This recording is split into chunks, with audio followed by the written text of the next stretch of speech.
መማር ካለብህ ግን ከራስህ ጭንቅላት ውስጥ ዳውንሎድ አድርግ። ስትፈጠር ገና የተማርክ ነህ። የሚሊዮነሮች መንገድማ የህልመኞች መራመጃ፣ የድህነት እጅ መስጫ መዋረጃ፣ የታታሪዎች ታሪክ መስሪያ፣ ከኢትዮጵያም አልፎ በአፍሪካ የአኩሪ ገድል መጻቢያ፣ ጥልቅና ትልቅ ሰው መፍጠሪያ። እንዴት ናችሁ? ጥያቄ ልጠይቅ ዛሬ ከመጀመሪያ በፊት የሚሊዮነሮች መንገድ መሪ ቃል ምን ይላል? ሰርቶ መለወጥ ባህላችን እናድርግ። እስኪ አንዴ እኔ የምለውን አብረን እንበል። ህልማችንን እንኖራለን፣ ህልማችንን እንኖራለን፣ ድህነትን እንረግጠዋለን፣ ኢትዮጵያን ካለችበት ድህነት እናነሳታለን፣ የሚሊዮነሮችን መንገድ እናኮራዋለን። በጣም ደስ ይላል። ሁላችንም ንቅት እንዳል ያለንበትን ሳንረሳ ወደፊት እንድንሄድ፣ ለዚህ ደግሞ ድህነትን ለመርገጥ ደግሞ ደከመኝ ሰለቸኝ ሳይል ሁሌም ከጎናችን ያለ የእድገታችን፣ የቢዝነሳችን፣ የለውጣችን ምክንያት ቁልፍ ሹፌር በዚህ ነው ስንባል በዚህ ነው ስንባል በዚህ ሂደታችንን ጠብቀን ቢዝነሳችንን ወደፊት እንድንሄድ የሚያደርገንን የዚህ ፕሮግራም ዋና አሰልጣኝ ሆነውን ወደ መድረክ ልጋብዝላችሁ ነው። ዝግጁ ናችሁ? ልጋብዛ? አራት መስሉም ልጋብዛ? አሳዩኛ። እሺ ልጋብዝላችሁ የዚህ ፕሮግራም ዋና አሰልጣኝ በላይ ሞርዴ። በደንብ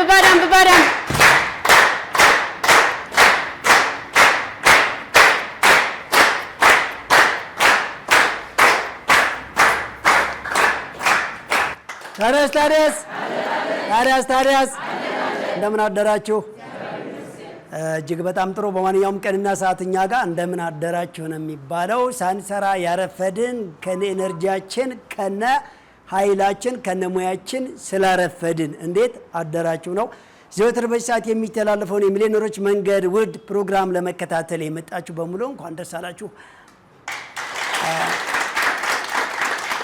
በማንኛውም ቀንና ሰዓት በማንኛውም ሃይማኖት ማንኛውንም ፕሮግራም ስንጀምር በጸሎት ሲሆን ደስ ስለሚል ለአንድ ደቂቃ የህሊና ጸሎት እናድርግ።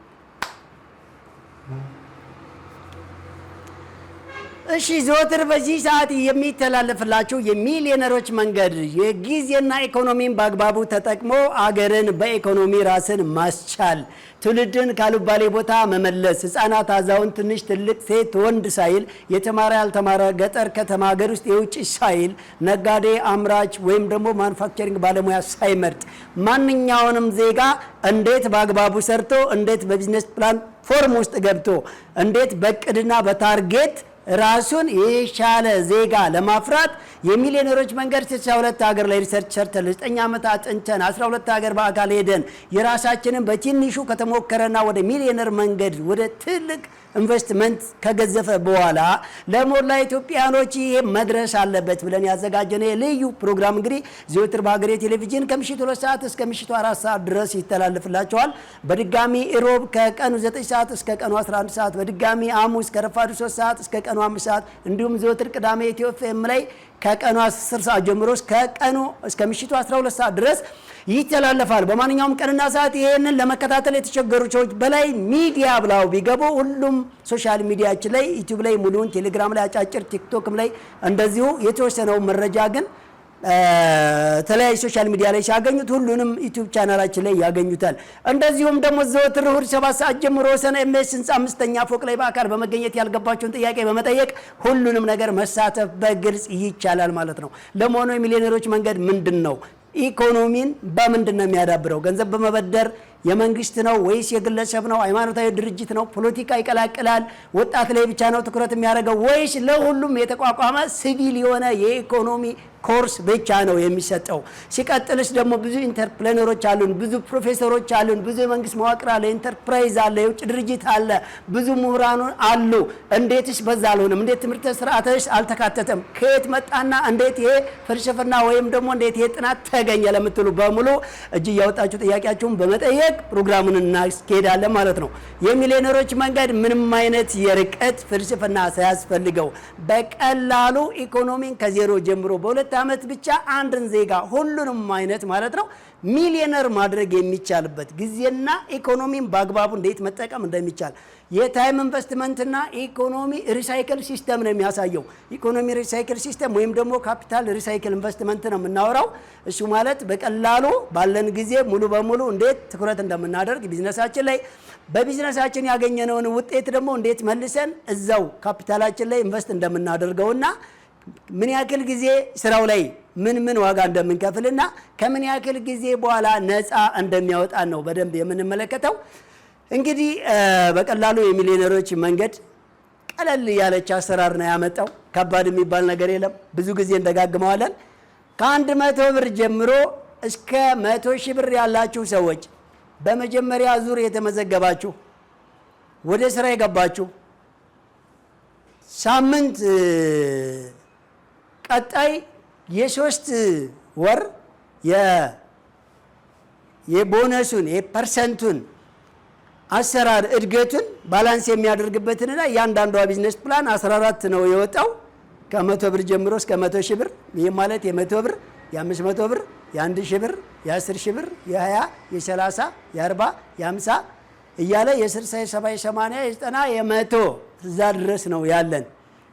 ሁለተኛውም ዙር ላይ እየተመዘገባችሁ ያላችሁት እንደዛ ነው። አሁን መጀመሪያ ዙር ላይ የተመዘገቡ ውስን ሰዎች ሶስተኛው ወር ላይ ስለደረሱ ቀጣይ የ3 ወር በየ3 ወር ቢዝነስ ፕላናችን በየ3 ወር ሪፍሬሽ አለው።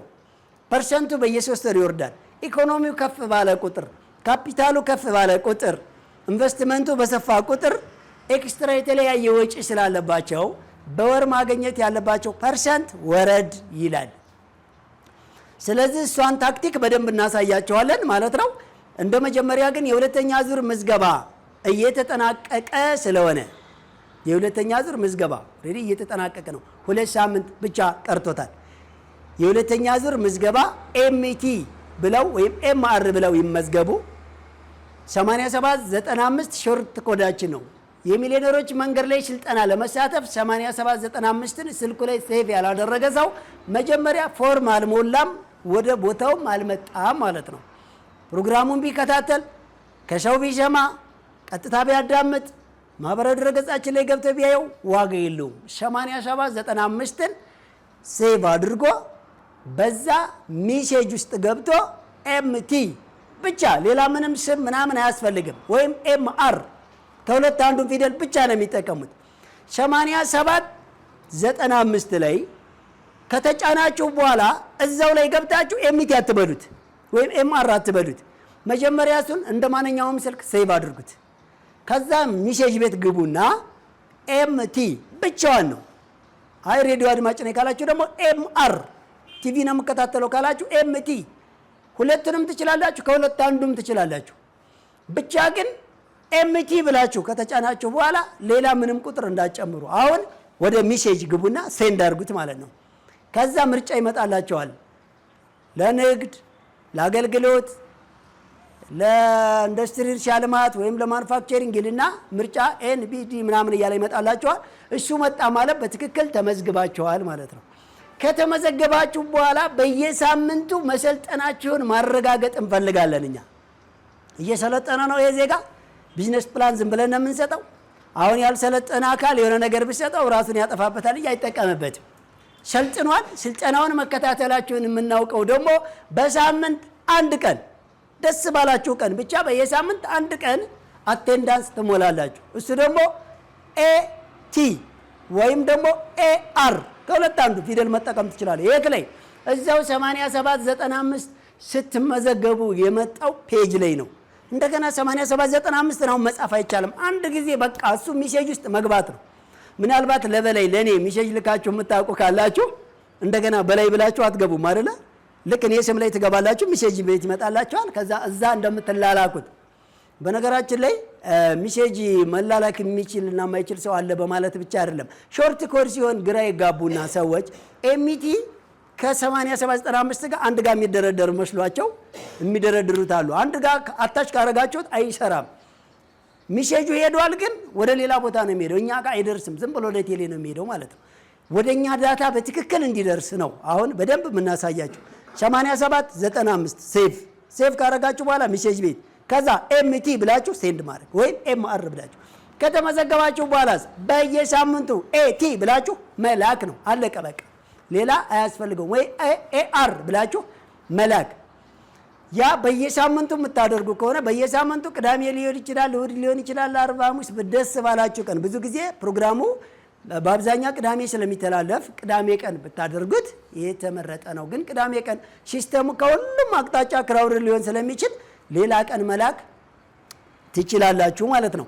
ከዚህ በኋላ ነው የሚሊዮነሮች መንገድ ስልጠና በሬዲዮ ከሆነ የሚመቻችሁ ዘወትር ቅዳሜ ከቀኑ 10 ሰዓት በኢትዮ ኤፍኤም 107.8 እስከ ቀኑ 12 ሰዓት ድረስ እስከ ምሽቱ ማለት ነው ቅዳሜ። በቲቪ ከሆነ የሚመቻችሁ ዘወትር ቅዳሜ ምሽት በሀገሬ ቴሌቪዥን 2 ሰዓት ጀምሮ እስከ 4 ሰዓት ሮብና ሐሙስ እንደሚደገም ሮብና ሐሙስ ነግረናቸዋል ማለት ነው። ሲያልፋችሁ ሳይመቻችሁ እኔ ጓደኛዬ ስልኬ ነው፣ እኔ ቢሮ ነው የምውለው፣ ማመሸው ኮምፒውተር ነው ጓደኛዬ ካላችሁ ግን በላይ ሚዲያ ብላችሁ ዩቲዩብ ቻናላችን ላይ ትገቡና አለፈውንም አዲስ የሚለቀቀውንም ሁሉንም መረጃ መስማት ይቻላል። ዩቲዩብ ላይ ማዳመጥ እንጂ አስተያየት መስጠት አይቻልም ካላችሁ ደግሞ ቴሌግራም ቻናላችን ላይ እዛው በላይ ሚዲያ ብላችሁ ስትገቡ በየቀን ጥያቄና መልስ የሚሳተፉበት አጫጭር መረጃ የሚለቀቅበት ደግሞ በላይ ሚዲያ ብላችሁ ቴሌግራም ቻናላችን ላይ መግባት ነው። አይ እሱ በአካል ነው ካላችሁ ደግሞ ዘወትር እሁድ ከቀኑ 7 ሰዓት ከመገናኛ ወደ ይካባዱ የሚወስደው ወሰን ሸገር ገበታ ፊት ለፊት ኤምኤስ ህንፃ 5ኛ ፎቅ ላይ ተገኝተው እንደዚህ ስልጠናው መሳተፍ ይቻላል ማለት ነው። ጥሩ። ከዚህ በዘለለ ወደ ዋናው ጉዳያችን እንምጣ። እንግዲህ የሚሊዮነሮች መንገድ የመጀመሪያ ዙር ተመዝጋቢዎች ተመዝግበው ስራ ጀምሩ ሲባል ጀምረው መጀመሪያ ኢንፎርሜሽን ልከዋል። በነገራችን ላይ ፕሮሰሱን በደንብ ተከታተሉ። እየሰለጠናችሁም ያላችሁ አዳዲሶችም ከተመዘገቡ በኋላ አቴንዳንስ አለ። አቴንዳንስ እየሞሉ ስልጠና ሲያዳምጡ ቆይተው ኢንፎርሜሽን መላክ አለ። በኢንፎርሜሽን ጊዜ ስም፣ እድሜ፣ ጾታ፣ አድራሻ፣ የስራው አይነትና መነሻ ካፒታል ይላካል። ያን ከላኩ በኋላ ኮድ ይሰጣል። ኮድ ከተሰጠ በኋላ ወደ ስራ ይገባል። ወደ ስራ ከገቡ በኋላ የተቀመጠላቸውን የቢዝነስ ፕላን ፐርሰንት ወደ ማሟላት ይሄዳሉ። በ100 ብር የጀመርክ ይሄን ያክል፣ በ5000 በ500 የጀመርክ ይሄን ያክል፣ በ10000 የጀመርክ፣ በ100000 የጀመርክ፣ በ50000 የጀመርክ በወር ይሄን ያክል መስራት አለበት ብለን አስቀምጠናል። ያው አንዳንድ ሰዎች ሶሻል ሚዲያችን ላይ በጣም ነው ፍርስ ቢያደርጓችሁ የሚሰጡ ኮሜንት። ምሳሌ በ500 ብር የጀመረ ሰው 90% ነው የሚያተርፈው። በ500 ብር እኛ ጋር ቢዝነስ ይጀምራል።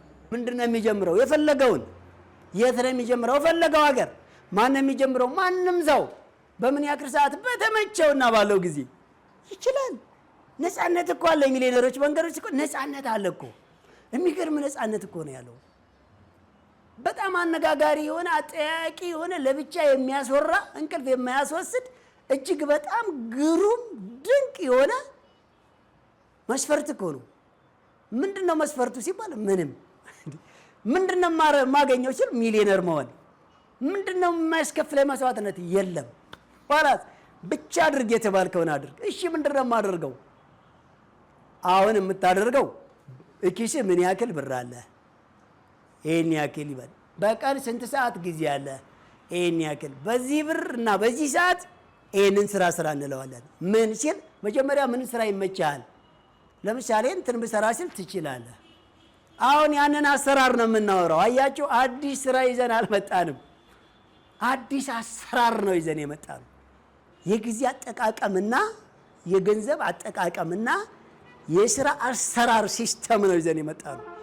ሀብታም የመሆኛ መንገድ በእኛ ጋር የባህል ጨዋታ ያክል ቀለል አድርገን እየዘፈኑ ኪስ ላይ ባለ ብር እና ባለ ጊዜ ባሉበት ሀገርና በራስ ወግና ባህል ሃይማኖትና ማንነትን ሳይነካ ሰው ባገሩ እጁ ላይ ባለ ገንዘብና ባለው ጊዜ ብቻ ሰርቶ በ2 ዓመት ሚሊዮነር ይሆናል። አዎ በደንብ ይሆናል። እኛ ሆነናል። ብዙዎችንም አስደርገናል። እናንተንም እናደርጋቸዋለን።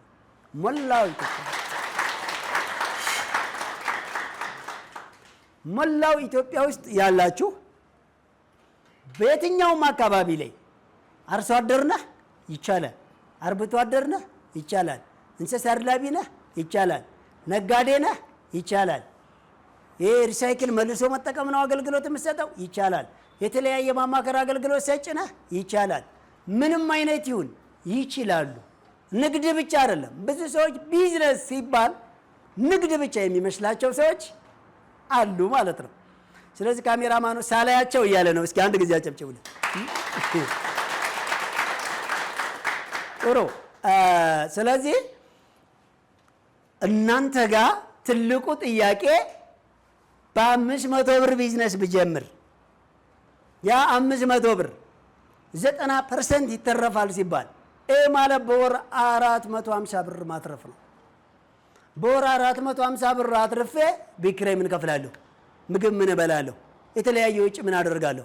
የሚሉ አሉ። አንድ ሌላ ሲጀመር 90% የሚባል ትርፍስ አለ ወይ የሚሉ ሰዎች አሉ። ከ90% በላይ ይተረፋል። እሱን ልናወራቸዋለን። 450 ብር በወር ከወጪ ቀሪ ነው አትርፍ ያልነው እንጂ 450 ብር ያለው ለምግብ አውጥተህ ለቤት ኪራይ አውጥተህ ለተለያየ ነገር አውጥተህ በወር ብቻ 450 ብር ግን ምን ማድረግ አለብን ያለው? መክተት፣ ለእኛ ማምጣት፣ አካውንት ማድረግ ወይስ ምን ማድረግ ነው ያለው?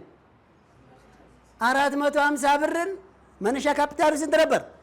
500 ብር። 500 ብሩ ላይ ከወጪ ቀሪ 450 ብር ሳይነካ ያምጣና ሁለተኛ ወር ላይ በ950 ብር ምን ያድርግ? ስራውን ይቀጥል ነው ያልነው። አያችሁት? ሲስተሙ ይሄ ነው እንጂ 450 ብር አትርፍና ከዛ በኋላ 4500 ብር ቤት ኪራይ ክፈል አላልንም። እኛ ያልነው በ500 ብር ስራ ለመስራት በቀን 1 ሰዓት ሊመድብለት ይችላል፣ 2 ሰዓት ሊመድብለት ይችላል፣ ግማሽ ቀን ሊመድብለት ይችላል። ቀሪ ሰዓቱን ምን ያደርግበት? ለሚበላው ለሚጠጣውና ለዕለት ቁስ ለዕለት ወጪው ይስራ። ምን ትራዲሽናል የተለመደ የዘለማድ ምንም አይነት ስራውን ይስራ። ከዛ ይቻ 450 ብር ግን ከ500 ብር መነሻ ካፒታል ጋር 950 ብር ሆና ትቀጥላለች። 950 ብር በ90% ስትሰሩት የሚቀጥለው ወር ላይ 450 ብር ብቻ ነው የሚያተርፈው እንዴ? አይደለም፣ ከፍ ይላል ትርፉ። አሁንም ያንን ትርፍ መልሶ 950 ብር ላይ ይደምርና ይቀጥል ነው። እንደዚህ እያለ በሁለት ዓመቱ 80 ምናምን ሚሊዮን ይመጣል ምንም ሳይጎዳ። አይ እኔ በ100 ሺህ ነው የምጀምረው ካለ ደግሞ የ100 ሺህ ደግሞ 20.4% ነው ቦነሱ። ይሄ ማለት 20400 ብር ነው። 20400 ብርስ ምን አላት ካለ 20400 ብር ማለት ከወጪ ቀሪ የማይነካ ከ100 ሺህ ጋር ተጨምሮ ቀጣይ ሁለተኛ ወር ላይ በ20400 ብር ኢንቨስት የሚደረግ ነው። የሚገርማችሁ ግን በ100 ብርም በ500 ብርም በ1 ሺህም በ10 ሺህም በ50 በ100 ሺህም የጀመሩ ሁሉም መጨረሻው ላይ እኩል ነው የሚመጣው ካፒታላቸው። ጨዋታው መነሻው ሳይሆን ጨዋታው የቱ ጋር ነው? መድረሻው ጋር ነው። ዋንጫ ሲነሱ ነው ሲጨርሱ? ሜዳሊያ ሲነሱ ነው ሲጨርሱ? ጨዋታው ምኑ ጋር ነው? መጨረሻው ላይ ነው። ግን ደስ የሚላችሁ በየሳምንቱ ስልጠና አላችሁ። በየወሩ ካፒታላችሁ ይፈተሻል። በየ3 ወሩ ቢዝነስ ፕላኑ ይሻሻላል። አያችሁት? በ2 ዓመት የዛን ሰዓት ለዋንጫ እንገናኛለን ማለት ነው። ምን ሆናችሁ? መልቲ ሚሊዮነር።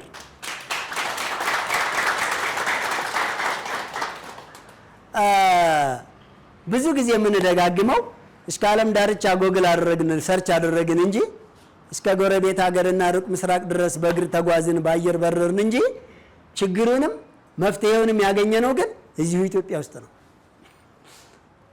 መዞሩ የተረፈን ችግሩ እዚሁ እንደሆነ እንድናውቀው ብቻ እንጂ ከየትኛውም ሀገር ላይ የተለየ ሙያ ይዘን አልመጣንም።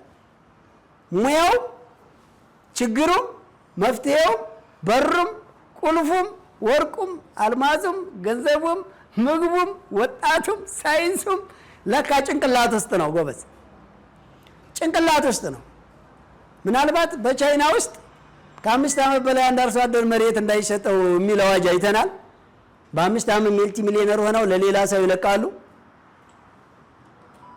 እሱም እኛን ያለን ጭንቅላት ነው የተጠቀሙት። የተለየ ጭንቅላት ኖራቸው አይደለም፣ እኛን ያለንን ጭንቅላት እና ህንድ እና ፓኪስታን፣ ባንግላዴሽ የመሳሰሉ እነ ቻይና ሀገሮች ብዙ ዜጋ ብዙ ቁጥር ህዝብ ቁጥር ስላላቸው እያሰለጠኑ ወደ ተለያየ ሀገር ልከው ስራ እንዲሰሩ ያደርጋሉ። ነገር ግን እንደኛ ሀገር ባሪላ ሊያሸክሙ ቤት ሊያጸዱ ነው እንደሚሄዱት አይደለም። ቴክኒካሊ በሙያ ሰልጥነው ፕሮፌሽናል ባለሙያ አድርገው ነው የሚልኩት። እኛ ግን ብቻ እድሜ 18 ዓመት እሺ ቁመታ አንተማ በደንብ ታገለግላለህ እኛ ለሼክም ስንልክ ማለት ነው። ስለዚህ ጭንቅላታቸውን ስናይ ምንም ከኛ የተለየ ጭንቅላት የላቸውም። እነሱ ብቻ በጭንቅላታቸው ተጠቅመዋል። እኛ ደግሞ ያው በጉልበታችን ነው የምንጠቀመው። ጋርመንትና ፒያሳ አካባቢ አይታችሁ ከሆነ የጉልበት ሰራተኞች በመጫን በማራገፍና በመጫን በማውረድ ላይ የሚሰሩ ቅርጫት በራሳቸው ሸከባሉና ሌላው አካባቢ የምናየው በማጅራታቸው ነው። ለምንድን ነው እዚህ? አይ በጭንቅላት ለመስራት ቢያንስ በጭንቅላት ለመስራት ነው አሉ። ግን ተሰርቷል በጭንቅላት ነው እንዴ? እኛ ሀገር ሰው ሲጣላ ነው ጭንቅላት ሲማቱ ማየው። በጭንቅላት የሚሰራ ሰው አላየንም እስካሁን። እመኑኝ። እንዲያው አለ ካላችሁ 1200 ኢንተርፕረነር አሰልጣኞች አሉን። የራሳቸው ድርጅት ግን ተገንብቷል።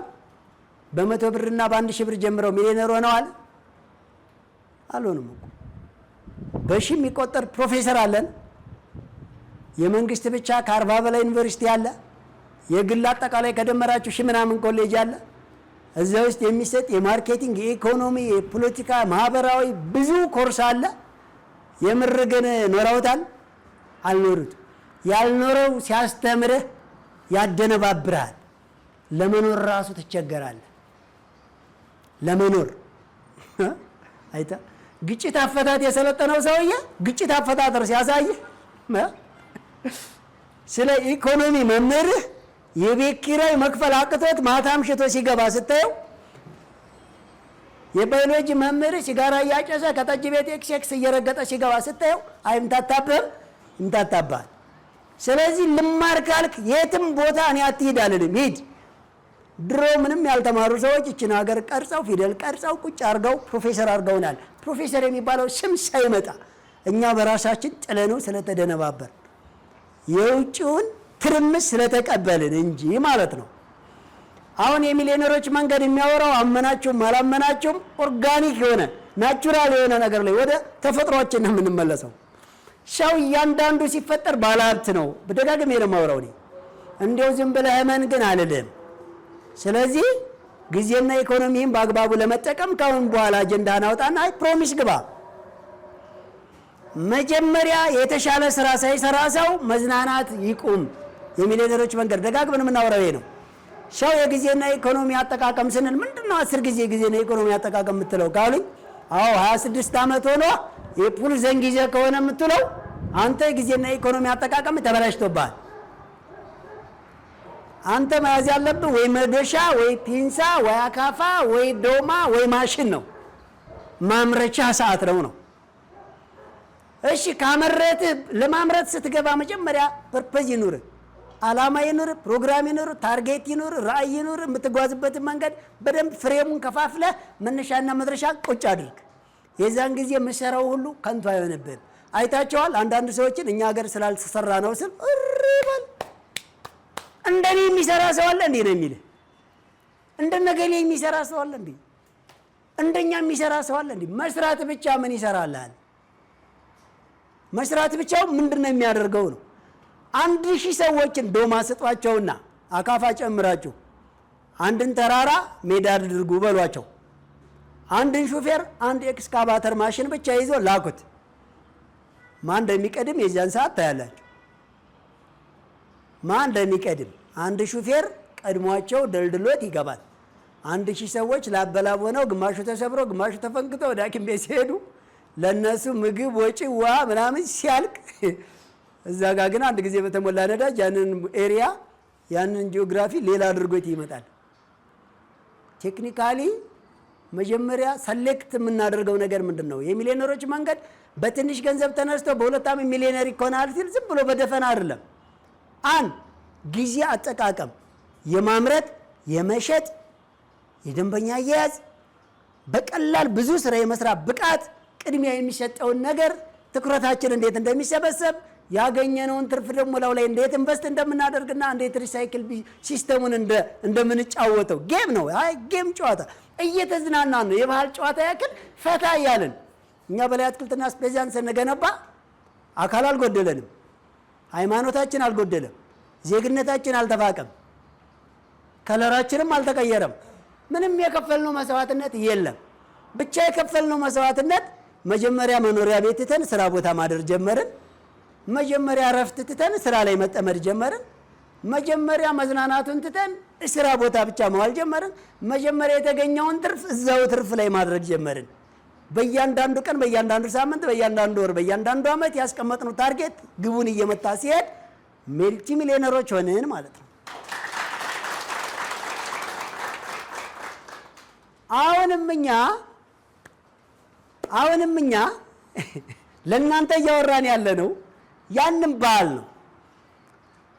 ምንም አይነት እንደው የሚገርማችሁ የኛ ድርጅት የተጀመረው በ1500 ብር ነው። በየቀን በየደቂቃ በየሄድኩበት ሚዲያ ማወራው ነው።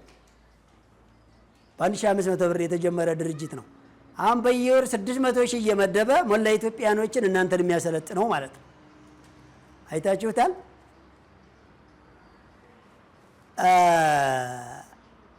1500 ተውትና 1.5 ሚሊዮን ብር ይዞ ወደ አውሮፓ የሚሰደድ ሰው የለም አለ።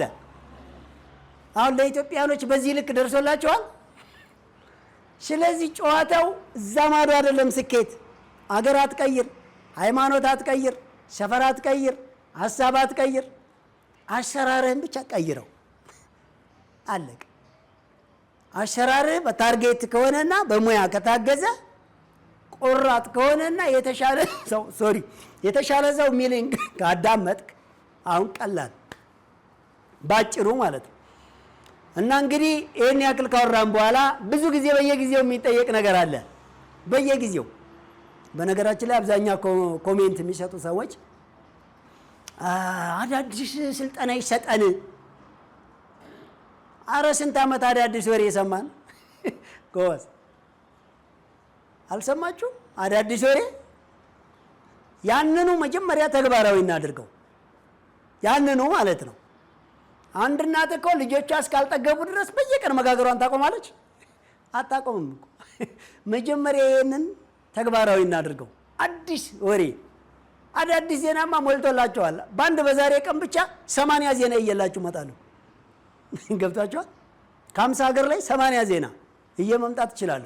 እነማ ሚሳኤል እንዳስወነጨፉ፣ እነማ ምን አይነት ፖሊሲ እንደወጡ፣ እነማ የት እንደተገለበጡ፣ እነማ ምን አይነት ጦርነት እንደፈጠሩ፣ በየት ስንት መኪና እንደወደቀ፣ በየት አካባቢ ስንት ሰው እንደሞተ፣ በየት አካባቢ ምን ያክል እርዳታ እንደሚያስፈልግ፣ ፕሬዚዳንት ትራምፕ ምን እንዳሉ ምናምን ፑቲን ምን አለ ነፍኮ ዜና ገብታችኋል?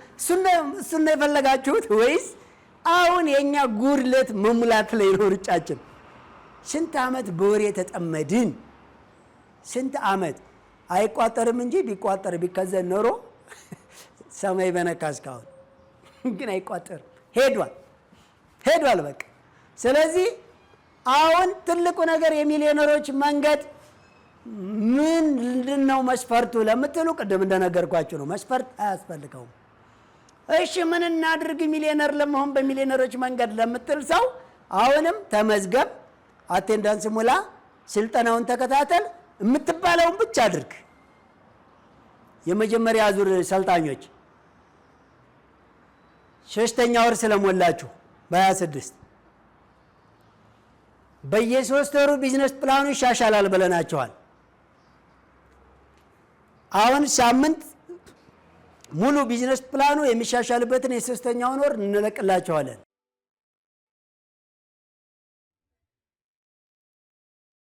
እስካሁን የለቀቅንላቸው የ3 ወሩ ነው። በየ3 ወሩ ቢዝነስ ፕላኑ 1% ይወርዳል። አንድ ስላቸው 1% ብቻ አይደለም፣ በየደረጃው የራሱ ፐርሰንት አለው ይወርዳል። ካፒታሉ እየሰፋ በመጣ ቁጥር ለመቅዘፍ ስለሚያስቸግራችሁ ማለት ነው። ከዛ በዘለለ እንደ መጀመሪያ ዙር ላይ ያየነው ምርጥ ተሞክሮ በትልልቅ የጀመሩ ሰዎች በጣም ከብዷቸዋል። በትንንሽ የጀመሩ ሰዎች ደግሞ በደንብ እያሳኩ ነው። በእርግጥ በትልቅም የጀመሩ እጥፍም እያሳኩ ያሉ አሉ። እጥፍም እያሳኩ ያሉ ደግሞ አሉ። እንዲያው ምናልባት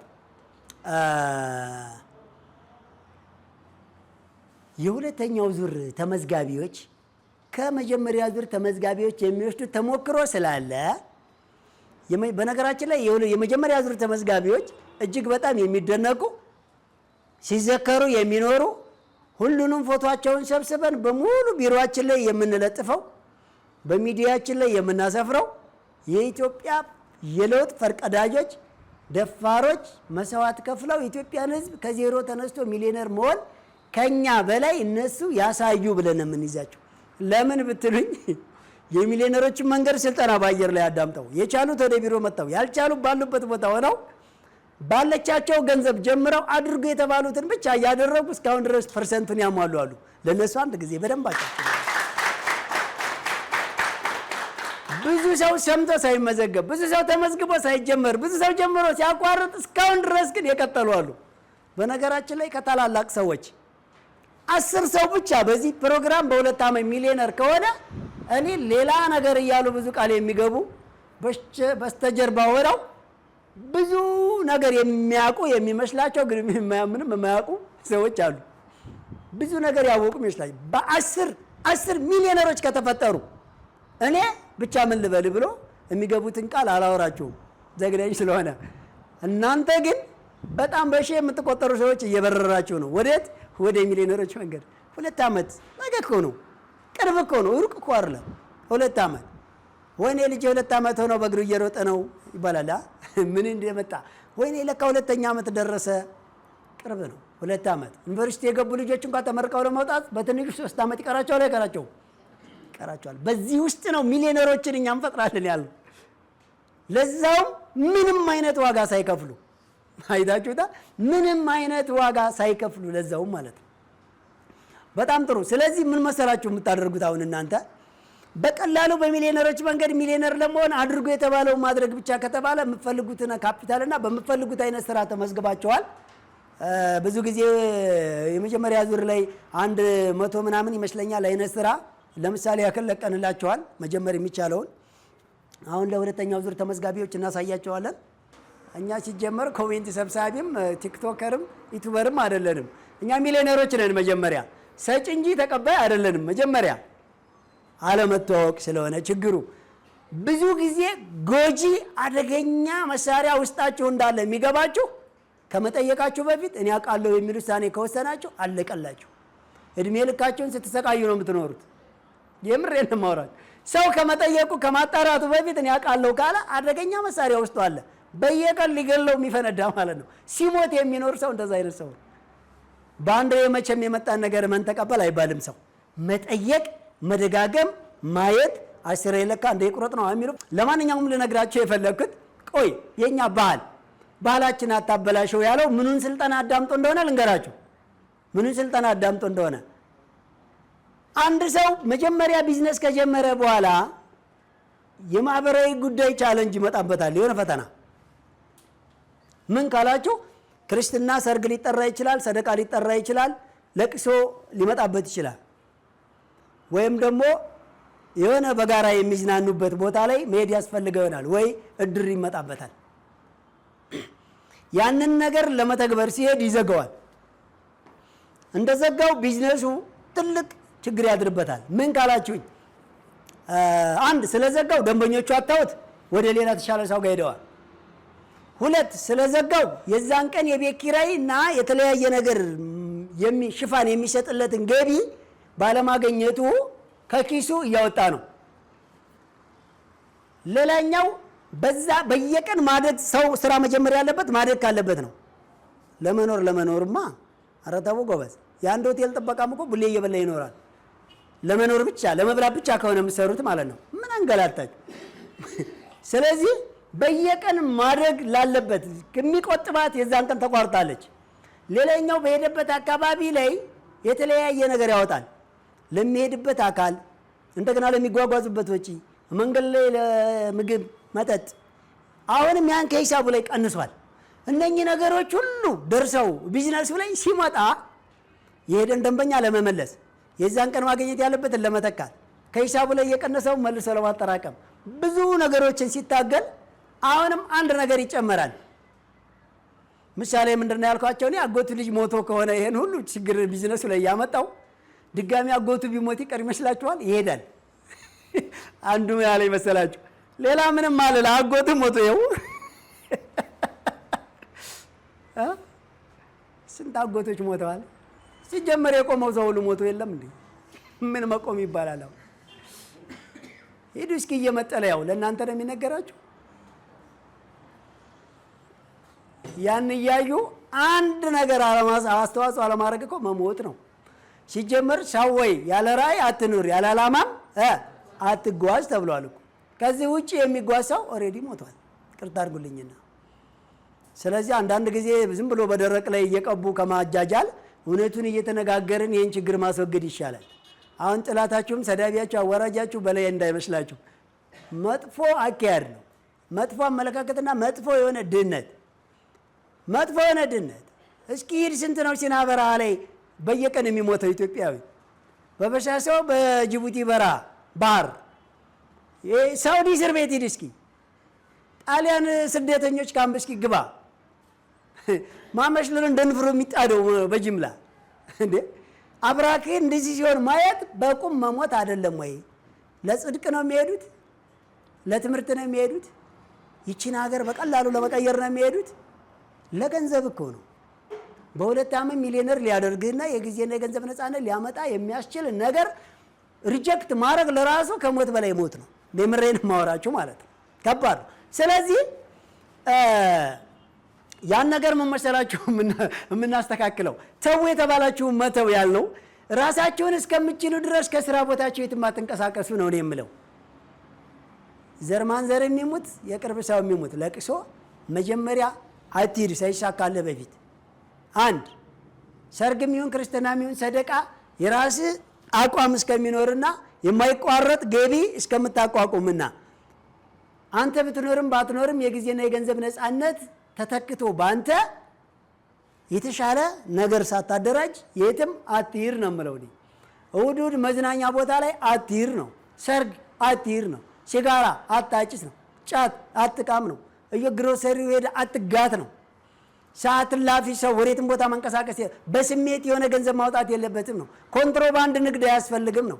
ዝም ብሎ ሞቅ ባለው ሰዓት ጦርነት ወይም ስደት አያስፈልግም ነው። ሰዎች ጊዜና ኢኮኖሚያቸውን በአግባቡ መጠቀም ማለት አንዱ ይሄ ነው። እያንዳንዳችን ኪስ በሚሊዮን የሚቆጠር ገንዘብ ወጥቶ ሄዷል። አግተኑ ቤን የተበደረሰ ነበር። ገንዘብ ማገት ሳንማር በየጠረፉ ላይ ሰው ማገት ተማርንና ግራ ተጋባል። የቁማር ቤቱ አሁን ጌም ዞን ለኢትዮጵያ ይመጥናታል? እንደ ፍረዱ፣ ይመጥናታል ወይ? ጌም ዞን ትርጉም አታውቁም ማለት ነው። ጌም ዞን ማለት የገንዘብና የጊዜ ነፃነት ያለው ሁሉ ነገር የተረፈው ሰው የት ለዋል በገንዘቤ ምን አይነት ሳቲስፋክሽን ልፈልግ የሚል ሰው ገንዘቡን ይዞ ሄዶ የሚዝናናበት ማለት ነው። እንዴት ሰው እናቱን ሀብል ሸጦ ከጓደኛውና ከጎረቤት ተቀብሎ እንዴት መዝናኛ ቦታ ይኬዳል? መጉላላት ነው መዝናናት።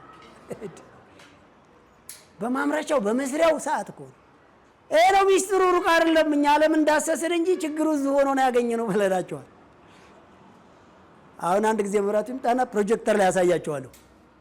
ቀመሯን ቁጭ እስካልገባችሁ ድረስ አመት እንሰራዋለን ይሄንን ሂሳብ። ሌላኛው ሰዎች ምን ብለናቸዋል? ቢዝነስ ስትጀምሩ በትልቅ አትጀምሩ። በትልቅ መጀመር ከትልቅ ጀምሮ ወደ ታች መውረድ ነው። ከትንሽ ጀምሩና ወደ ላይ እንደግ። ምንም ነገር ዘር ብትሉት መሬት ተቀብሮ ነው ከመሬት ነው የሚበቅለው። ህንፃ ብትሉት መሬት ተቀብሮ ነው ከመሬት ነው የሚወጣው። ምንም ነገር ከታች ነው የሚጀምረው። 1 ሚሊዮን እንኳን ሳይኖር ምን ይጀመራል? 100 ሺህ እንኳን ሳትይዝ ምን ይጀመራል? ግማሽ ሚሊዮን እንኳን ሳትይዝ አሁን ምን ይሰራል ለምትሉ ሰዎች በግማሽ ሚሊዮን ትላለህ። እኛ በግማሽ ሺህ ብር ቢዝነስ ተጀምሮ በ2 ሚሊዮነር መሆን ይቻላል እያልን አያችሁ። ጨዋታው በጣም እዚህ ውስጥ ነው። እዚህ ውስጥ ተሸዋውደን ነው እንጂ ሌላ አይደለም። በከተማችን ውስጥ ትልልቅ መኪና ወይም ትልልቅ ቤት ካያችሁ የቢዝነስ አይደለም። እንደው ስሙን አልጠራም። ትልልቅ ተሳቢ መኪና ሲሄድ ባይናችሁ አየት አድርጉት። ምን እንደጫነሽ ለእናንተ አላወራም፣ ታውቁታላችሁ። ሰፋ አመር በለጭለጭ ብለው በደንብ ከተደራጁ እነኛ ቤቶች የትውልድ የኢኮኖሚ መገንቢያ አይደሉም። ምን እንደሚሰሩ ታውቃላችሁ እናንተ። እስኪ እንደዛ አይነት መጀመሪያ ኢንዱስትሪ እንገንባ፣ ማምረቻ። አያችሁ፣ እስኪ ገጠር ሄዱ። ገጠር አሁን አረቦች ለኛ ስንዴ መላክ አለባቸው። ፀሐይ ሲወጣ የሚቀልጥ ድንጋይ ላይ እስኪ ወደኛ ሀገር ገጠር ሄዱ። ከዚህ 30 ደቂቃ አዲስ አበባ ወጣ ብትል እኮ ገጠር አለ። እስኪ ገጠሩ ነው። አሁን እርሻው ነው በቴክኖሎጂ ታግዛል። ከትንሽ ቦታ ላይ ዘፍ ያለ ምርት ይመረታል። ጨፌው ደርቆ ወይም የከርሰ ምድሯ ወጥቶ እንደው ሲያለማ ነው የምታዩት። በ10 ወር የሚደርሰው ፓፓያ፣ በአንድ ዓመት የሚቆረጠው ሰማይ ጠቀሰው አገዳ፣ በአንድ ዓመት የሚለቀመው በመኪና የሚጫነው ማንጎ፣ እንደንትን የሚተኛው ስንዴ፣ 10 25 6 እንቡጥ የሚለጥፈው በቆሎ ተቀነጣጥሶ ነው የምታዩት። ወይስ እንዲች ቧጠጥ እየተባለ ዛና የበቀለ ሰብል ነው የምታዩት? ወጣቱማ የለም። የት ካል ቅድም ጠቀስኩልህ ቦታ ታጭቋል። ወይ ስደት፣ ወይ ረብሻ፣ ወይ ሆቴል፣ ወይ ጌምዞን፣ ወይ ሱስ ጫት ቦታ። እንደዚህ አይነትን ሰው በሆዱና በጉየው አዝሎ በቃ ሰው አልሆነ ነገር ላይ ጣት ይከስራል። ታውቁታላችሁ? ኢትዮጵያ ውስጥ እባክህ ምንም ተሰርቶ አይታደግም። ከሰው ሀገር በተጫነ አፈር ሰው አምርቶ ለሌላ ሀገር ኤክስፖርት እያደረገ ነው። ቻይና ሲድ ይዘንባል፣ እዚህ የሚጠጣው አይዘንባል ከሰማይ። በዓለም 1% ዋን የሚጠጣው ኢትዮጵያ ውስጥ 99% ዋ ይጠጣል። አይታችሁ። ስለዚህ ደናቁርቶች ነን። ሌላው ደግሞ ልንገራችሁ፣ ሰው ሮጦ ፊት ለፊት ቦታ ላይ ነው ቢዝነስ የሚጀምረው። ፊት ለፊት ቦታ ላይ ቢዝነስ የሚጀምር ሸነፍ ነው። ውስጥ ላይ ሰው የማይደርስበት ቦታ ላይ ይጀምር። ሰዎችን እንዴት ማምጣት እንዳለብህ ትሰለጥናለህ።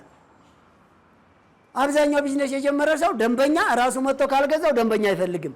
ደንበኛ መፈለግ ግዴታ ነው። አስፓልት ወጥቼ ልፈልጋቸው የሚላለ እንደሱ አይደለም። ግባ ስልክህ ላይ ግባ፣ ኮንታክት ላይ አጀንዳ አንግለጠው። ብዙ ጎረቤቶች አሉ፣ ብዙ ዘመዶች አሉ፣ ብዙ የምታውቃቸው ሰዎች አሉ። ወይም ደግሞ አንድ ቤተ እምነት ደርሰህ ስትመለስ እዛ ብዙ ሰዎች ታገኛለህ።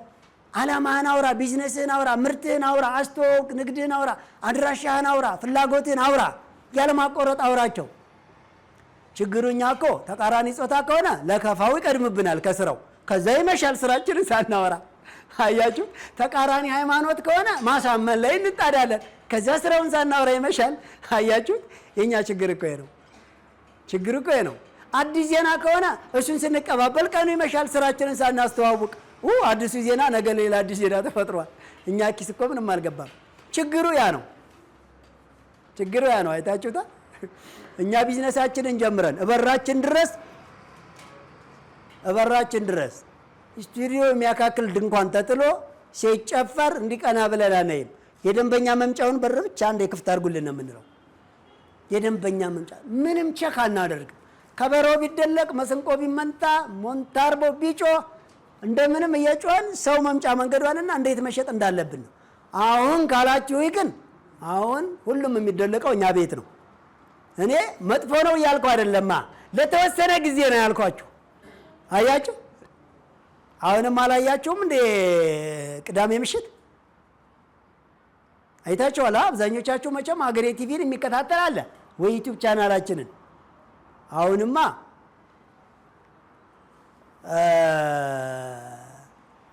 ምኑን ልንገራችሁ፣ ኪነት በእኛ ቤት ነው። አሁንማ አይደለም የዓመት በዓል ቀን አይደለም በምሽት አይደለም ፕሮግራም ኖሮ እሁድማ አንሰራም። ምን ብለናቸዋል? እስከ መቼ ነው የምሰሩት? የጊዜና የገንዘብ ነፃነት እስከምታገኙ ድረስ ነው የምሰሩት። ለዛ ነው ለቅሶም፣ ሰርግም፣ ክርስትናም፣ ሰደቃም፣ አረፋም፣ ኢድም፣ ገናም፣ ፋሲካም የማታከብሩት እስከዛ ድረስ ብቻ ነው። ለቅሶም የማትሄዱት እስከዛ ድረስ ብቻ፣ እሁድ የማትዝናኑት እስከዛ ድረስ ብቻ ነው። ማህበራዊ ህይወት የሚባል የማትፈልጉት እስከ ጌም ዞን የማትሄዱት የማትጠጡት የሆቴሉ የማትታጨቁትም እስከዛ ድረስ ብቻ ነው። ከዚያ በኋላ በደንብ ትችላላችሁ። አሁን እኛ እንችላለን። አሁን እኔ እናቴ ደውላ ናፍቀኛል ዛሬ አንተ ማየት እፈልጋለሁ ካለችኝ የራሴን መኪና አስነስቼ አሁን በደቂቃ ሄዳለሁ። ግልጽ ነው አይደለ? አንተ ሌለበት ሊሞቅ አይችልም። አንተም ፈልጌ ነው ብትሉኝ አሁን ፕሌን ቲኬት ቆርጬ ስታር አሊያንስ አባል በማይክሮ ሰከንድ የምፈልገው ሀገር ላይ በደቂቃ መሄድ ይችላለሁ። በቂ ጊዜ አለ፣ በቂ ገንዘብ አለ። ዛሬ ከአንተ ጋር ዱባይ ምሳ ግብዣለሁ ብትሉኝ ይገኛለሁ። ምሳ አሜሪካ መገኘት ይችላለሁ። አሁን ይችላለሁ። 100% የሚችለው ነው አሁን ማወራችሁ። ይህንን ግን ማድረግ ያለባችሁ የማይቋረጥ ገቢ ገንብታችሁ ለብዙ ሰዎች የስራ ዕድል ፈጥራችሁ ታማኝ የሆነ ዜጋን አብቅታችሁ ከዛም በኋላ የምትፈልጉት ቦታ ላይ ገንዘብ አለ፣ ጊዜ አለ። አሁን ይቻላል። እኛ ያለው ግን ቅድሚያ የሚሰጠው ቅድሚያ ይሰጥ ነው። ስለዚህ የሚሊዮነሮች መንገድ ያስቀመጠውን ፐርሰንት ለማሟላት ማቄን ጨርቄን እንዳትሉ። ይሄን ያክል ፐርሰንት እንዴት ይተረፋል? ይተረፋል። እስኪ ከዚህ ውስጥ ጎበዝ ጎበዝ ልጆች አሉ። እንዴው ፍቃደኛ ከሆኑ እዚች መድረክ ላይ መጣና ወይ ባሉበት ቦታ አንድ ሰው ሁለት ሰው ወይ ሶስት ሰው አስተያየት ኮሜንት ከሰጠን ይበቃናል። ያሳኩ ሰዎች ማለትም የሚሊዮነሮች መንገድ ሰልጣኞች ምቀኛ አይደሉም፣ ድብቆችማ ግልጽ ናቸው። እነሱ ያሳኩትን ሌላ ሰው እንዲያሳካም ይፈልጋሉ። አላማችን ምንድን ነው? በሚሊዮነሮች መንገድ ከ2 ዓመት በኋላ እንደዚህ አይነት ፕሮግራም 1000 እና ከዛ በላይ እንዲኖር ነው። በየቦታው ትሬኒንግ ሴንተር እንዲኖር፣ ሰው ያደረገውን ተግባር ለሰው እንዲናገር። ግን አንድ ተግባርም ሰርተ ያችኑ ማሳየት ጥሩ ነው። ለምን ካልከች ካንተ በታች ያለ ሰው ያንን የማሳካት ሞራል፣ አቅም፣ ልምድ የሰጠው ነው አይደለም ነው እኮ። በቃ ደስ የሚላችሁ ሚሊዮነሮች መንገዶች ፍጹም ሰብአዊነት አለ። ምን ያደረግከውን ያመጣውን ለውጥ ያገኘውን እውቀት ያንተ የተገበርከውን ነገር ለሌሎቹ ማሳየት፣ በግልጽ ኢኮኖሚን መገንባት ይሄ ነው። ይሄ ነው አንተ ሀብታም ሆነ ሌሎችን ሀብታ፣ አንተ ጎበዝ ሆነ ሌሎችን ጎበዝ፣ አንተ ሰብአዊነትን ከተላበስክ ሌሎች እንዲላበሱ ማጋባት እኮ ነው። በቃ ሌላ ነገር የለውም። ግጥም ያላችሁ አስተያየት ያላችሁ ያሳካቸዋትን ነገር እዚህ ጋር መጣችሁ ደግሞ ለሌሎቹ የምታበረታቱበትና እንዳሳካችሁ የምትናገሩ ሰዎች ለእናንተ ያካፍሏቸዋል። ሁለት ደግሞ ሀሳብ ያላቸው ሰዎች ሌሎቹ ግጥምና ጥያቄ። በጣም ጥሩ። እናንተ ዝግጁ ሁኑልኝ። ለተወሰነች ደቂቃ መልእክት ላስተላልፈላችሁ። አካውንት የሁለተኛ ዙር ተመዝጋቢ የአንደኛ ዙር ተመዝጋቢዎች እንግዲህ ብዙ መስፈርት ሳይሟላ ነው ይህንን ጨለማ እየቀደዱ እየሄዱ ያሉት። እጅግ በጣም አጨብጭቡላቸው። መጀመሪያ የአንደኛ ዙርም ይሁን የሁለተኛ ዙር ተመዝጋቢዎች የአካውንት የማስከፈት የሞባይል ባንኪንግ ኮርስ፣ የግብይት ትስስር በዛ ሲስተም ውስጥ የካፒታላችሁ ግማሽ በቼክ የመገበያየት እድል በየ3 ወሩ 20 ሺህ የእናንተ ደንበኞች ትስስር የሚፈጠርላቸው አግሪመንት አጠቃላይ አልቋል። ሳምንት አጠቃላይ የባንክ አካውንት ከፈታ ዘመቻ ይቀጥላል። በመላው ኢትዮጵያ ውስጥ ባለው ቅርንጫፍ ላይ ይቀመጥላችኋል። አግሪመንት ከኛ ጋር የወሰዱ ፓርትነር ባንኮች የኛ ፖስተርና 8795 እዛ ላይ ይቀመጣል። ለእያንዳንዳችሁ ጠቅላላ የተመዘገባችሁበትንና ኮዳችሁን ስለምንልክ በዛ መሰረት ነው እየሄዳችሁ በሚቀርባችሁ ባንክ ልክ እንደ ዶላር አካውንት የሚሊዮነሮች መንገድ ይላል። ለብቻው ነው አገልግሎት የምትሰጡት። በስፔሻል ኬዝ ነው። ወረፋ አትጠብቁም። የማይገባቸው ነገር ጠቅላላ እዛ ነው የምትነገሩት። አካውንት ከፍታላችሁ። አካውንት ለመክፈት ብቻ ነው ወደ ባንኩ የምትሄዱት። ከሄዳችሁ በኋላ አጠቃላይ የሞባይል ባንኪንጉንም የእርስ በርስ ግብይቱንም የሚቀመጠውንም በምን ያክል ገንዘብን መክፈት እንደምትችሉና እንዴት በሞባይል ባንኪንግም እንደምታንቀሳቀሱ ከሞባይል ባንኪንግ ውጭም ደግሞ እንዴት ማንቀሳቀስ እንዳለባችሁና ቀስ በቀስ ሙሉ በሙሉ ወደ ሞባይል ባንኪንግ አጠቃቀም ለመምጣት ሙሉ እናሳያችኋለን። ለመጀመሪያ መረጃ እንደነገርናችሁ አካውንት ለማስከፈት በአዲስ አበባ ውስጥ ያላችሁ የናሽናል አይዲ ያስፈልጋል። እሱ ማንኛውም ቦታ ላይ በነፃ የመውሰድ መብት አላችሁ፣ አሻራ መስጠት። በክፍለ ሀገር ላይ ያላችሁ ደግሞ ሌላ እናንተን ሊገልጽ የሚችል መታወቂያ ብቻ እናንተን ሊገልጽ የሚችል ነገር ብቻ ነው የሚያስፈልጋችሁ። እንደየአካባቢው ባህልና ወቅታዊ ሁኔታ በተለየ ሁኔታ ራሳቸው ሀሳብ ሰጥተው እንዴት እንደሚያስተናግዷችሁ እናስተካክላለን። ከዛ በኋላ አካውንቱን ከከፈታችሁ በኋላ የቼክ ፕሮሰስ ነው የምናሳያችሁ። የቼኩን ፕሮሰስ እዛው ላይ በሞባይላችሁ በሚሴጅ እየደረሰ ኮርሱን ትወስዳላችሁ። የማይመቻችሁ እየሄዳችሁ ደግሞ ትከፍታላችሁ ማለት ነው። ስለዚህ በሁሉም አቅጣጫ ላይ ተደራሽነት ያሉ ባንኮችን እያስተካከልን ነው ያለ ነው። የአንደኛ ደረጃ ተመዝግባችሁም እየሰራችሁ ያላችሁ፣ ሁለተኛ ዙርም የተመዘገባችሁ ሰዎች አጠቃላይ ነው ወደ ባንክ ሄዳችሁ አካውንት የምትከፍቱት ማለት ነው። ከዛም በኋላ ጨዋታው ንቅናቄው በተለየ ሁኔታ ይቀጥላል ማለት ነው። በተለያየ ሀገር ላይ ኢቨንት ኦርጋናይዜሽን ልናዘጋጅ ነው። ከገጠር እስከ ከተማ ድረስ ሁሉም ሰው በልዩ ሁኔታ ይሳተፋል። በየ3 ወር ልዩ ጉባኤ የምናዘጋጀውን ነገር እየደረሰ ነው። አካል ጉዳተኞችን አካቶ በየቦታው ላይ ትልልቅ ትርኢት የምናሳይበት የሚሊዮነሮች መንገድ ለዛም ላይ ትልቅ ቅድሚያ ተጽዕኖ ፈጣሪ እንድትሆኑ በአፍሪካ ግንባር ቀደም የኢኮኖሚ ንቅናቄ መድረክ ነው የምናደርገው። ሌላኛው በቼክ የምንገበያይ ሰዎች ምንም አይነት መከዳዳት እንዳይኖር ትስስር እየፈጠርን ነው። መከዳዳት ሊኖር ቢችል እንኳ ሞላይ ሚሊዮነሮች መንገድ ሰልጣኞች የሚያድኑበትንና ለተከዳው ሰውዬ አዋተን ከበር አድርገንለት በሰላም ስራውን የማይቋረጥበትን መንገድ እያዘጋጅን ነው። ኢንሹራንስ ስታንዳርድ የሆነ ትልቅ ከበር መሸፋፈኛና መተጋገያ ዘዴ እየፈጠርን ነው። አስፈላጊ ከሆነ በየቀን 1 ሚሊዮነር መፍጠር ምንም ማለት አልነበረም። ነገር ግን ሁሉም ሰው በሂደት ሚሊዮነር እንዲሆን ነው የምንፈልገው። ስለዚህ ሌላኛው በአጠቃላይ የኔ ሚሊዮነሮች መንገድ ፕሮግራም ስርጭት የምትከታተሉ የሚሊዮነሮች መንገድ ስራ ጀምሩ ከመባላቸው በፊት ኢንፎርሜሽን ላኩ ነው የምትባሉት። ኢንፎርሜሽን ለመላክ ከወዲህ ዝግጁ ነው። እሱ ማለት ስራ፣ እድሜ፣ ጾታ፣ የስራው አይነት፣ መነሻ ካፒታልና የስራው አድራሻ። እድሜ፣ ጾታ፣ ስም አይቀርም። የስራው አይነትና የስራው አድራሻ፣ መነሻ ካፒታላችሁን ቅድሚያ እስካሁን ሁለተኛ ዙር ላይ አዲስ ተመዝግባችሁ ስራ ያልጀመራችሁ ሰዎች እሱን ስትልኩ ለሁላችሁም ኮድ እንልካለን። በሁለተኛው ዙር ላይ አጠቃላይ ሁሉም ሰዎች ይህን እድል ሲያገኙ የመጀመሪያ ዙር ተመዝጋቢዎች የሚያገኙት እድል አካውንት የመክፈት ብቻ ነው እና አይዲ ያልወሰዱ አይዲ የማግኘት፣ ሌላኛው እንደገና መመዝገብ፣ እንደገና ኢንፎርሜሽን መላክ የመጀመሪያ ዙር ተመዝጋቢዎች አይጠበቅባቸውም። የመጀመሪያ ዙር ተመዝጋቢዎች ግን ተመዝግበው ኢንፎርሜሽን ያላኩና ስራ ያልጀመሩ ኢንፎርሜሽን መላክ አለባቸው ላኩ ሲባል። ስለዚህ ሳምንት አጠቃላይ የአካውንት መክፈቻ ባንክና እንትን እናሳያቸዋለን። እዚህ ጭምር መጥተው ኮርስን ይሰጧቸዋል። የተለያየ ኮርስ ፕሮግራምም ጭምር ስላለ ማለት ነው።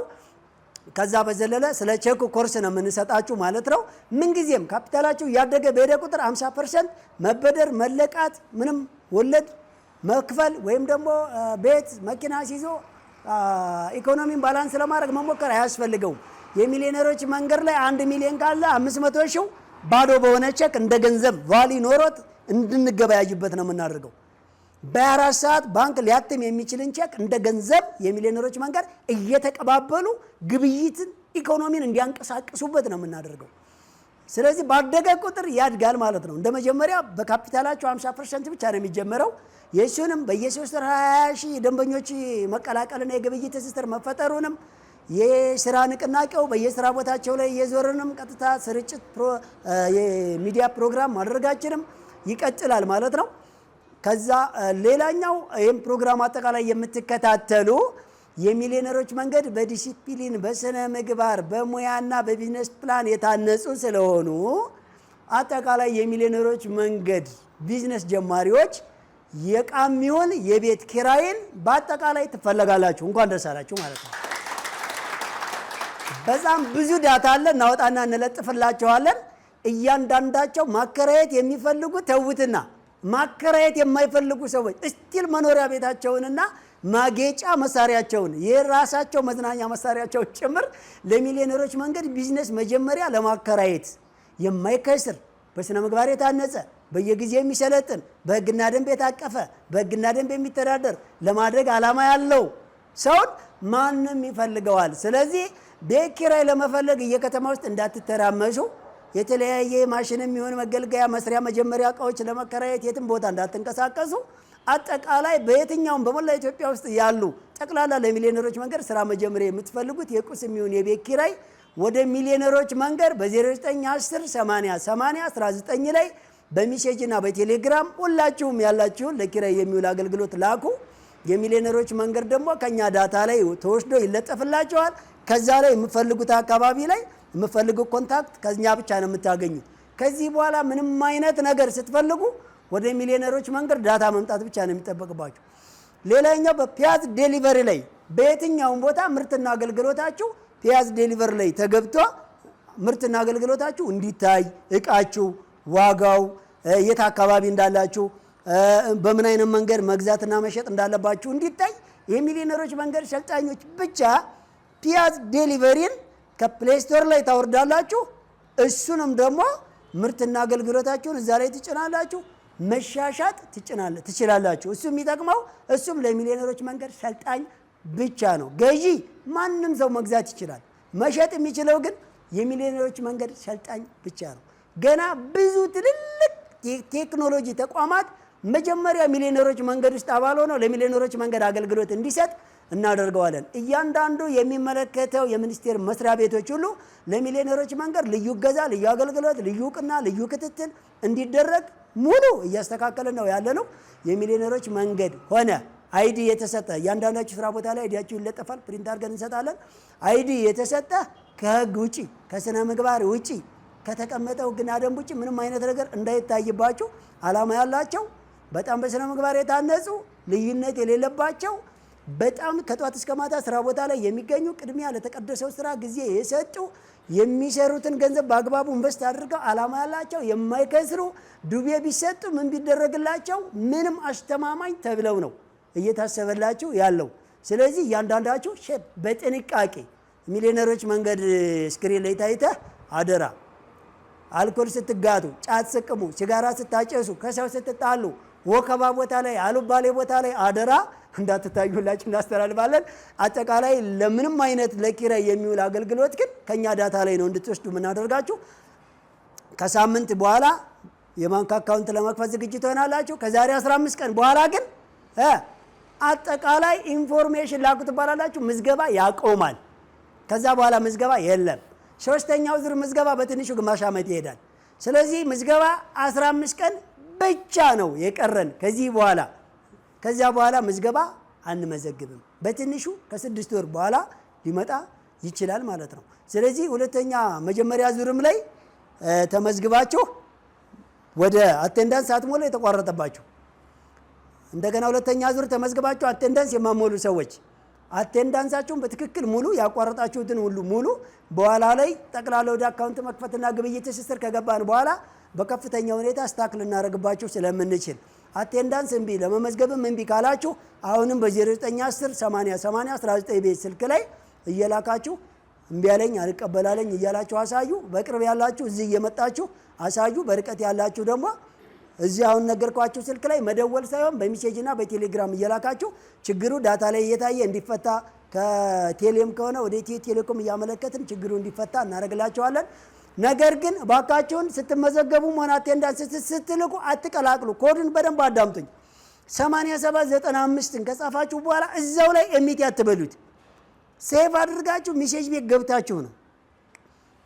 ከዛ በኋላ ነው ኤሚቲ ለብቻ ነው የምትላከው፣ ወይም ኤምአር ለመመዝገብ ማለት ነው። አቴንዳንስ ለመሙላት ኤቲ ብቻ ነው የምትባለው፣ ወይም ኤአር ብቻ ነች። እሷም በሳምንት አንድ ጊዜ ነው። እሷም ደግሞ 8795ን አትጻፉት ብለናል። አንድ ከጻፋችሁት እሱ ሜሴጅ ቤት ውስጥ መግባት ብቻ ነው። ይህንን ይመስላል። እስኪ አሁን እንደ መጀመሪያ ጊዜ ላይ ባለ ግጥሞቹን እባካችሁ ማይክ ስጡልኝ።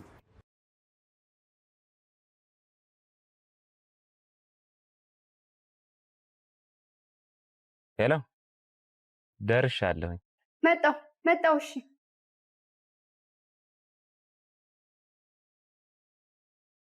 የጓዳውን ክፍተት የማጀቶን ጉድለት ለመሙላት አስበው ወዴት መሄድ እንዳለቦት መወሰን ከተቸገሩ መልሱ ቀላል ነው። ወደ በላይ አትክልትና አስቤዛ ማዕከል ጎራ ይበሉ። ሁሉ በእጄ ሁሉ በደጄ እንዲሉ ፍሬሽ አትክልቶችና ፍራፍሬ፣ ደረቅ ቅመማ ቅመምና ጥራጥሬ፣ የንጽህና መጠበቂያ፣ በአጠቃላይ ከ500 በላይ አይነት ያላቸውን የእርሻና የፋብሪካ ምርቶች በተመጣጣኝ ዋጋ ከበቂ አቅርቦት ጋር እኛ ዘንድ ያገኛሉ። ጠዋት ከ12 ሰዓት ተኩል ጀምረው እስከ ምሽቱ 2 ሰዓት ተኩል ወደ ማዕከሎቻችን ቢመጡ ቅልጥፍናና ትህትና በተላበሱ ሰራተኞቻችን በቂ የሆነ መስተንግዶን ያገኛሉ። እናት ኧረ እናት፣ አቤት። ጠራኸኝ? ወዴት እንደምንሄድ እኮ አልነገርሽኝም። ወደ በላይ አትክልትና አስቤዛ። አድራሻችን ቁጥር 1 ካራ መድኃኔዓለም ቤተክርስቲያን 60 ሜትር ገባ ብሎ፣ ቁጥር 2 በእድሳት ላይ ሲሆን፣ ቁጥር 3 ኮተቤ ገብርኤል ቤተክርስቲያን በአዲሱ አስፋልት 80 ሜትር ገባ ብሎ፣ ቁጥር 4 ወሰን ጤና ጣቢያ ከዋናው አስፋልት 30 ሜትር ገባ ብሎ፣ ቁጥር 5 ፊጋ መብራቱ ጋር የመገናኛ ታክሲ መጫኛ ፊት ለፊት በተንጣለለው የንግድ ማዕከላችን ከመጡ የፈለጉትን አይነት በአንድ ቦታ ያገኛሉ። በነገራችን ላይ ፒያዝ ዴሊቨሪ አፕሊኬሽንን ከፕሌይ ስቶር በማውረድ የፈለጉትን አስቤዛ ማዘዝ ይችላሉ።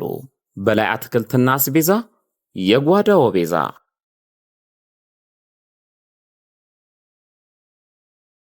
አንተን መኪና ነው አላልኩም እንዴ?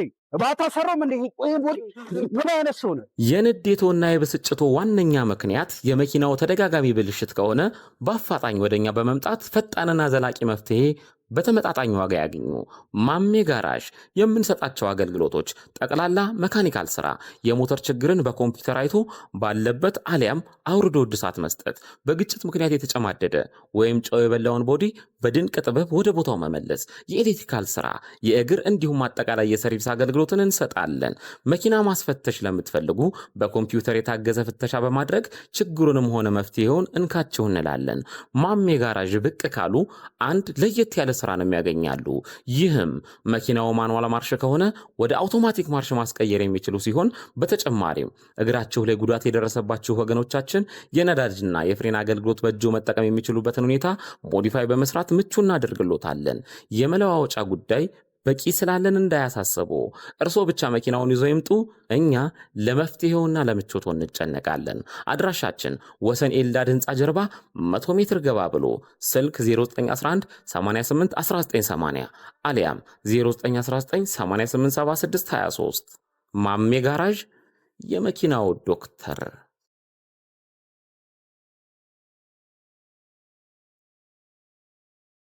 በርገርን ከነሙሉ ክብሩ ከቺል በርገር፣ ለንደን ባስ በርገር፣ ቺል ስፔሻል ደብል በርገር፣ ቺል ስፔሻል ደብል ቺክን በርገር እንዲሁም ቺል ስፔሻል ትሪፕል በርገር ምነው ባልጠግብ በሚያሰኝ ጣዕም ምን በርገር ብቻ። ቀለል ያለ ቁርስ ካስፈልጎት ስፓኒሽ ኦምሌት፣ ስፔሻል ፈጢራ፣ ጣፋጭ ፓንኬክ ፏ ከሚሉበት ትኩስ ነገር ጋር ሲቀርብልዎ ቀኖትን ድምቅ ብለው ይጀምራሉ። ምሳ ላይ ጭቅና ጥብስ፣ ኖርማል ጥብስ፣ ሩዝ በስጋ አሳጉላሽና ኮተሌት። የጾም ምግብ ካስፈለጎ ስፔሻል ኮምቦ ፓስታ ባትክልት፣ ቬጂቴብል ራፕና ፒዛ። ኦኦ የፒዛ ጉዳይማ አይወራ። ቺል ስፔሻል ፒዛ፣ ቺክን ፒዛ፣ ማርጋሪታ ፒዛ። ቀረ የሚሉት ካለ ደግሞ ማዘዝ ብቻ ከርሶ ይጠበቃል። ሳንዱች አምሮኛል ካሉ ክለብ ሳንዱች የአሳ የእንቁላልና የቱና ሳንዱች ለአይን አጥጋቢ ሆኖ ይቀርብሎታል። እንክብካቤ የተሞላው መስተንግዷችን የንግስናው ማረጋገጫችን። አድራሻችን ወሰን ሰፈር ኤምኤስ ህንፃ 4ኛ ፎቅ ላይ ስልክ 0991 713439 አሊያም 0967 430908 ስራ ቦታ አሊያም ባሉበት እንዲመጣለው ከፈለጉ ደግሞ ቤዩና ዚሞል ዴሊቨሪን ይጠቀሙ። ቺል በርገር የጣዕም አምባሳደር።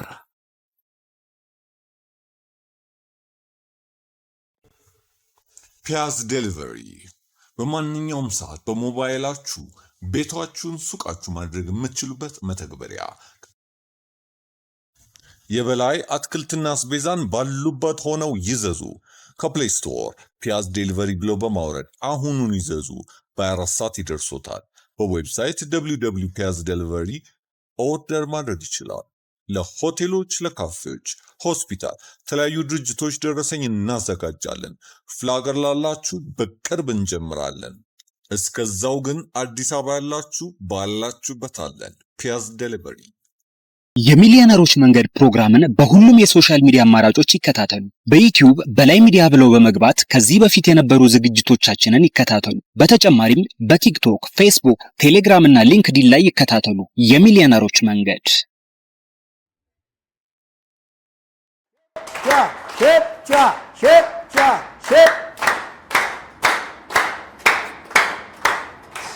ሸማልበል ደረጀ ካሁን በፊት እንግዲህ በተለያየ ኪነት እየገጠመ ሚሊዮነሮችን መንገድ እያዝናና ወደ እናንተ የገባውን በማድረስ ይታወቃል። ትንሽ ጠጋ በል ወደኔ፣ ድምፅህን ከፍ አድርገህ ዳር ድረስ እንዲሰሙ።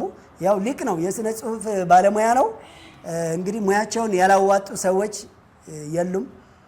እንደዚሁም በዚሁ አጋጣሚ ወደ 12 ደርሷል በነፃ የተሰጠነው አዳራሽ። ይሄ አዳራሽ የጠበበን ሰዓት ቀጥታ በነፃ ወደ ተሰጠነው አዳራሽ ሄደን ሁሉንም ዘር ማንዘራችሁን ጋብዙ። የምታውቁትን ሰው ሁሉ ጋብዙ። መግቢያ ዋጋ ነፃ ነው። ምን አስጨነቃችሁ? እስኪ ይሄንን በኪነት እያዝናና የሚያስተምርን ሰው በደንብ አዳምጡት። እሺ አመሰግናለሁ። ይሰማላል? እሺ መጀመሪያ አንድ የምናገረው ነገር አለ እና የሚሊዮነሮች መንገድ እዚህ ከመጣው ጊዜ ጀምሮ በጣም እጅግ እሁድ እስከሚደርስ ቸኩላለሁ። በእውነት ነው የምላችሁ፣ ከልቤ ነው። ልክ የሚናገሩት ነገር ተጠግቦ ይሄ የሚታለፍ አይደለም። ግን ለምን ይሄ አዳራሹ ትንሽ አዳራሽ ነው። ኖርማሊ ሰዎች አሁን ይቀራሉ በመሃል ክፍት ቦታ ሊኖር አይገባውም ነበር። ሌላ ነገር ቢሆን እኮ ዛሬ ሰው ልክ አዳራሽ በአዳራሽ ሰልፍ ላይ ነበር፣ በር ላይ በሰልፍ ነበር ልንገባ የምንችለው። ግን ይሄ ባይሆን ጥሩ ነበር እያልኩኝ አንድ የጣለንን እንጣለው የሚል ግጥም ነው የማቀርብላችሁ። የጣለንን እንጣለው፣ ድህነት ታግሎ የሚጥለን ከግብረ አበሮቹ ጋር ሆኖ ውስጣችንን የፈተነን ህልም የሚባል ጓደኛ ሳይኖረን በውዝግብግቡ ጥንቅጥ እሳቤ ሸፍኖን ድህነት ታግሎ የሚጥለን ተልካሻ ልማድ ቁርሳችን ክፋትን ከክፋት ማያያዝ በሰይጣናዊ ቅናት ውሃ ተጠምተን ግብረገብ ከደማችን ጠፍቶ ስግብግብ ራስ ወዳድ ስንሆን የሰው መመኘት ስንጀምር ዛሬ ነገን ቀን ከቆጠር ያኔ ነበር ድህነት ታግሎ የጣለን። ያኔ ነው ታግሎ የሚጥለን ይመጣል ሳውቁ ይላል ድህነት ሳያውቁ አለቁ። ግብረ አበሮችን ብንቆጥር በዝርዝር የማያልቁ እነ ግጭት እነ ጦርነት እነ ክፋት ግንድ ላይ አብቦ ያፈራ ትውልድ መርዝ የሆነው ሲቀምሱት ከቶ መራራ ድህነት መዘዘ ብዙ መጥፎ አረም በዓለም ላይ የተዘራ ዛሬ ግን በሚሊዮነሮች መንገድ ላታልፍ ነፍሱ እየቃተተች ነው እንደ ቆዳ ተወጥራ። ድህነት በጨለማ እንጂ በብርሃን መንገድ አያልፍም። ስንፍና የድህነት ጋሻ ጃግሬ ደግሞ አይቀርብም። የሚሊዮነሮች መንገድማ ካልከኝ የሳት ላንቃ የሳት ሰደድ ውጥኑ መብረቅ ነጎርጓር ነው እጁ ማይረፍ የማይገፍ የማይፋቅ የብር ነዶ ቀልጦ ነጥሮ የወጣ ከሳት ነዶ ነበርን ሰብሮ የሆነ ጀግንነትን በተግባር ሰርቶ ማሰራትን የካነ የተካነ ስንፍናን ረሃብን ድህነትን በሰከንዶች ከራሱ ላይ ያተነነ ህልሙ እንዳምባ የገነነ አይመትሩት አይቀንሱት እውነቱ ተግባሩ እንደንጭጭ አለት የገነገነ የሚሊዮነሮች መንገድማ ካልከኝ ኋላ ቀርነትን ጥሎ በመስራት ባህል የዘመነ ህልምን እንደ መስተዋት ሲያየው ድህነትን በእጁ ይዞ የሚያስገድል እድለኛው እርሱ ሆነ።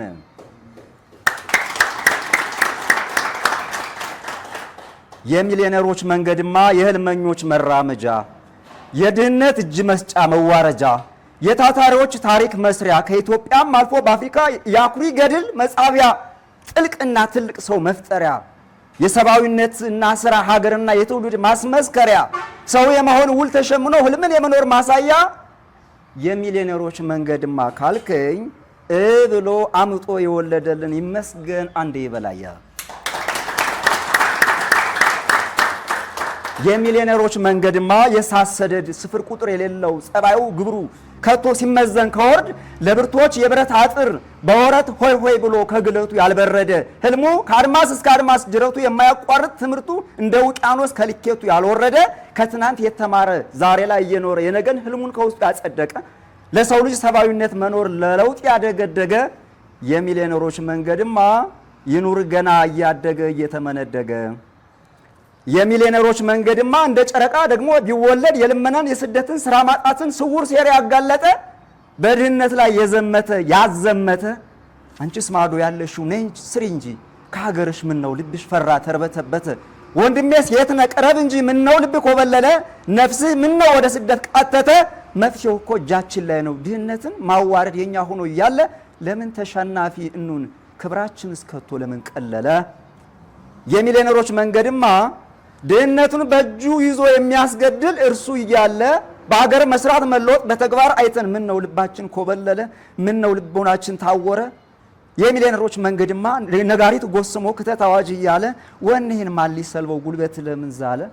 ለምን አትመጣም ለምን አትማር የሀገራችን ችግር በሀገር ዛሬ እኮ አዎ እውነት ሆነ በላይ በእጁ ይዞልህ ና በለው ሲልህ አንደበት ለምን ዝም አለ። በድህነት ላይ መዝመት እኮ ማንን ገደለ። ጦርነት ተከፍቶ ስንፍናና ችግር ድህነትን ለማዋረድ ስንቱ ፈንጁን እያጠመደ ለምን ና እንጂ አንቺስ ሾቶሉ አሁን እየተሳለ ድህነትን አልገልም ብትል ትውልድ ይፋረዳል ሰውነትን አጉድፏል እየተባለ። አመሰግናለሁ። እሺ ወደ መቀመጫው በክብር መልሱልን። እንደዚህ አይነት በደንብ አድርጎ የታየውን የገባውን በግጥም አይነት ከዚህ እስከ ባህር ማዶ በደንብ አድርጎ በራሱ ምሳሌና ኪነት ወደኛ ልኮልናል። የምር ያለውን የሚሆነውን ወደፊት የሚደረገውን የተደረገውን አሁን ማድረግ ያለብንን ነገር ነው በደንብ አድርጎ ወደ ሀሳባችን ያንሸራሸረልን። ቀጣውን ሰው አንድ ጊዜ በክብር ወደ መድረክ ጉልበቱን፣ አቅሙን፣ ገንዘቡን ባልባሌ ቦታ ላይ ለሚያውል ትውልድስ ምን ይፈጠር? ቅጣት ወይስ ምን? የሁላችንም የቤት ስራ ነው ማለት ነው። ርዕሱ አልገባንም ገና ይላል። አልገባንም ገና ጌታው አንተን ነው የማናግርህ፣ ራዕይን የሚያሳካ መንገድ መጣልህ።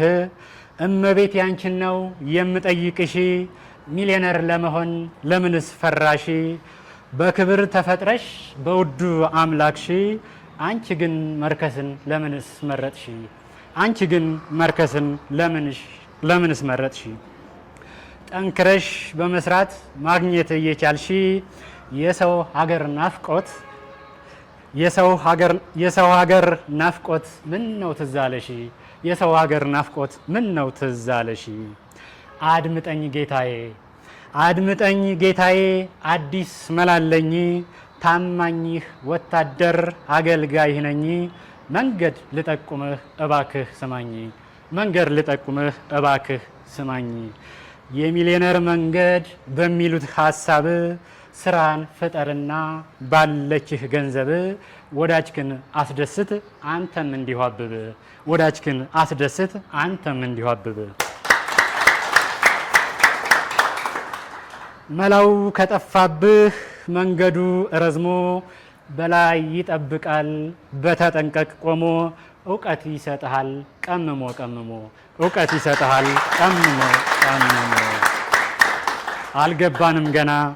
አልገባንም ገና የቢዝነስ ፕላኑ፣ መለወጥ አይኖርም እርሱን ካላጠኑ። በነበላይ ሞርዴ ተወጥኖ ውጥኑ፣ ኪያየም ሳትለይ ሁልጊዜ ከጎኑ። ምርጥ መንገድ አለ ሄዱና ሰልጥኑ።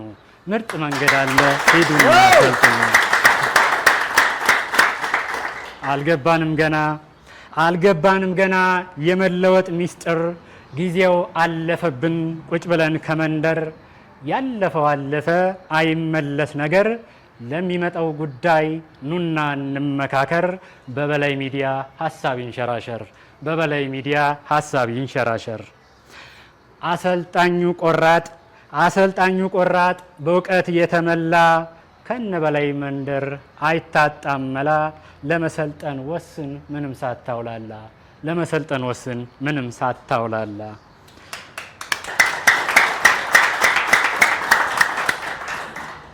ስብናን ገንብተህ በምትችለው አቅም፣ ሚሊዮነር ሳትሆን በዋዛ አይለቅህም።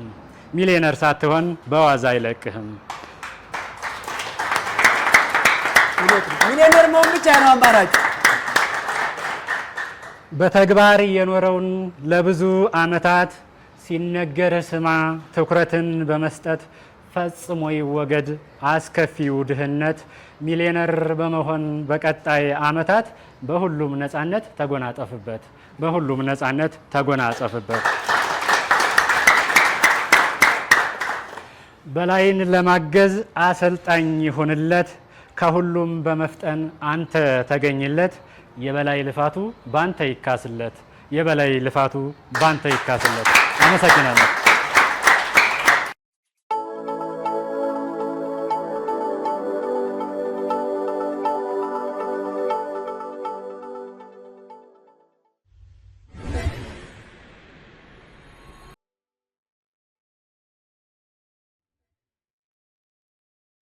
ስም አልበል። ቀለም ወርቅ ባል። ቀለሙ? አዎ። ቀለሙማ? ቀለም ወርቅ።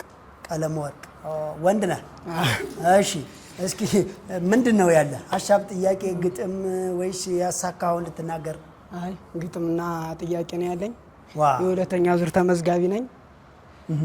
እዚህ የመጣሁት ለሁለተኛ ጊዜ ነው። በቲቪና በሬዲዮ እከታተላለሁ። ድምጽ ዳር ድረስ አይሰማም እያሉ እንምጣው እያሉ ዛሬ የመጣሁት የገባችኝን በግጥም ለመግለጽ ያልገባኝን ደግሞ ለመጠየቅ ነው። ዋው! መጀመሪያ ጥያቄ ላስቀድም ወይስ? አያችሁት? የገባውን በግጥም መልክ ሊናገር ያልገባውን ሊጠይቅ። አንድ አጨብጭብለት። እንዲህ አይነት ዜጋ ነው የሚፈለገው። እሺ በተመቸ ቀጥል። እሺ አመሰግናለሁ። መጀመሪያ ጥያቄን እሺ ነው ግን የምፈልገው። አይሰማም እዛ ጋር። መጀመሪያ እሺ ጥያቄን እጠይቃለሁ። አንደኛ ጥያቄ ቤት አከራዮች እንደተመቻቹልን ሰምቻለሁ። የእቃ አቅራቢዎችስ ይመቻችሉናል ወይ የሚል ነው። ሁለተኛ ድርጅታችሁ ለእኛ እቃ ያስረክበናል ወይስ ሲያስረክበንስ ካስረከበን በሸማች ዋጋ ነው ወይንስ ለእኛ ይለያል የሚል ነው። ሶስተኛ ሁለተኛ ዙር ተመዝጋቢዎች ሌላ ስልጠና ይሰጠናል፣ ይህንን በደንብ እንከታተል የሚል ነው። አምስተኛ በዚህ ቢዝነስ ፕላን ኢትዮጵያን እቀይራለሁ ብለሃል። ይህ የሚሆነው ደግሞ በህዝብ ተሳትፎና ተቀባይነት ነው። የህዝብ ተቀባይነቱ ምን ያህል ነው ለማለት ነው። ህልምልም ይላል የግጥሜ ርዕስ። እጀምረዋለሁ ወደ ኋላ አልልም፣ እንዴት ሊቻል ብዬ ህልም ቢመስለኝም ህጎቹን አክብሬ ሌት ተቀን ሰርቼ እጀምረዋለሁ። ከእስከ ዛሬው ድካም ከውር ድንብር ጉዞ አይበልጥም አውቃለሁ። ወደ ሀብት ጉዞ ጎበዝ ማርሽ ቀይር፣ ከእውቀት ልምድ ይበልጣል ከምኞትም ተግባር። በሀገራችን ላይ እንድንኖር ሚሊነር በቃ ስራ እንስራ፣ ተምረን አሰራር በላይ መጥቶልናል የቢዝነሱ ዶክተር።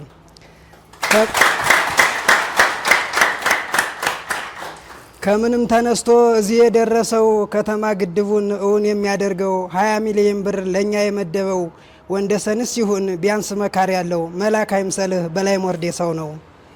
ጠንክርና ስራ አጉል ልምድህን ተው፣ አሰራርን ተማር ስራን ሳትተው፣ የጥበብ ፕላኑ እንዲህ ነው የሚለው። ሀብታም መሆንማ እፈልግ ነበረ መጀመሪያ አቅቶኝ ሳይሳካ ቀረ።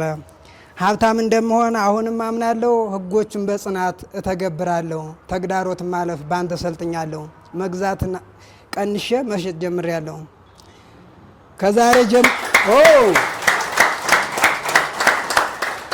ከዛሬ ጀምሮ ህፃን ነኝ እብድ ነኝ አብዝቼ ሞኝ ነኝ ሚሊነር መንገድ ላይ እስከምንገናኝ።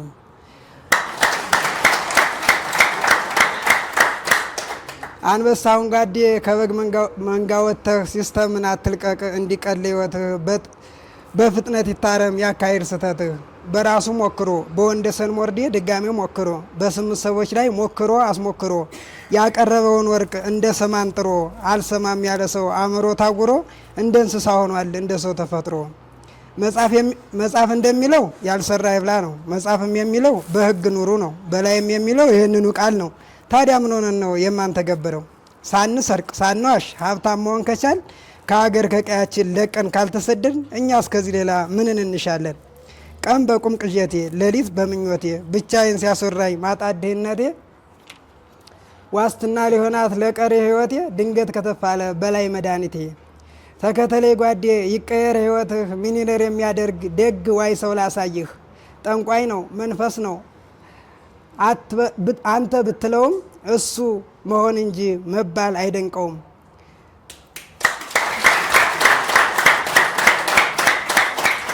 እውነት ነው።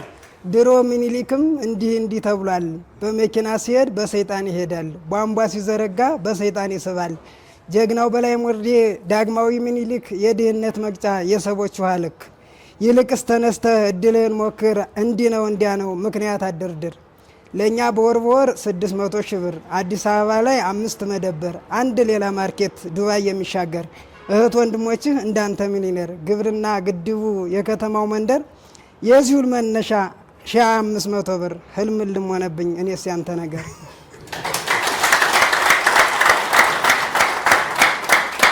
የሚሊነሮች መንገድ መጽሐፍ እዚህ እየተጻፈ ነው። እየከፈልኳችሁ ኑ ተማሩልኝ ባይ ምስጢሩን ዘግዛኪ ወጥቶ በአደባባይ የድሆች አለታ የኢትዮጵያ ታጋይ የሚያንገበግበው የዜጎቹ ጉዳይ እስኪ ሰው ጥሩልኝ ማናለ እንደበላይ።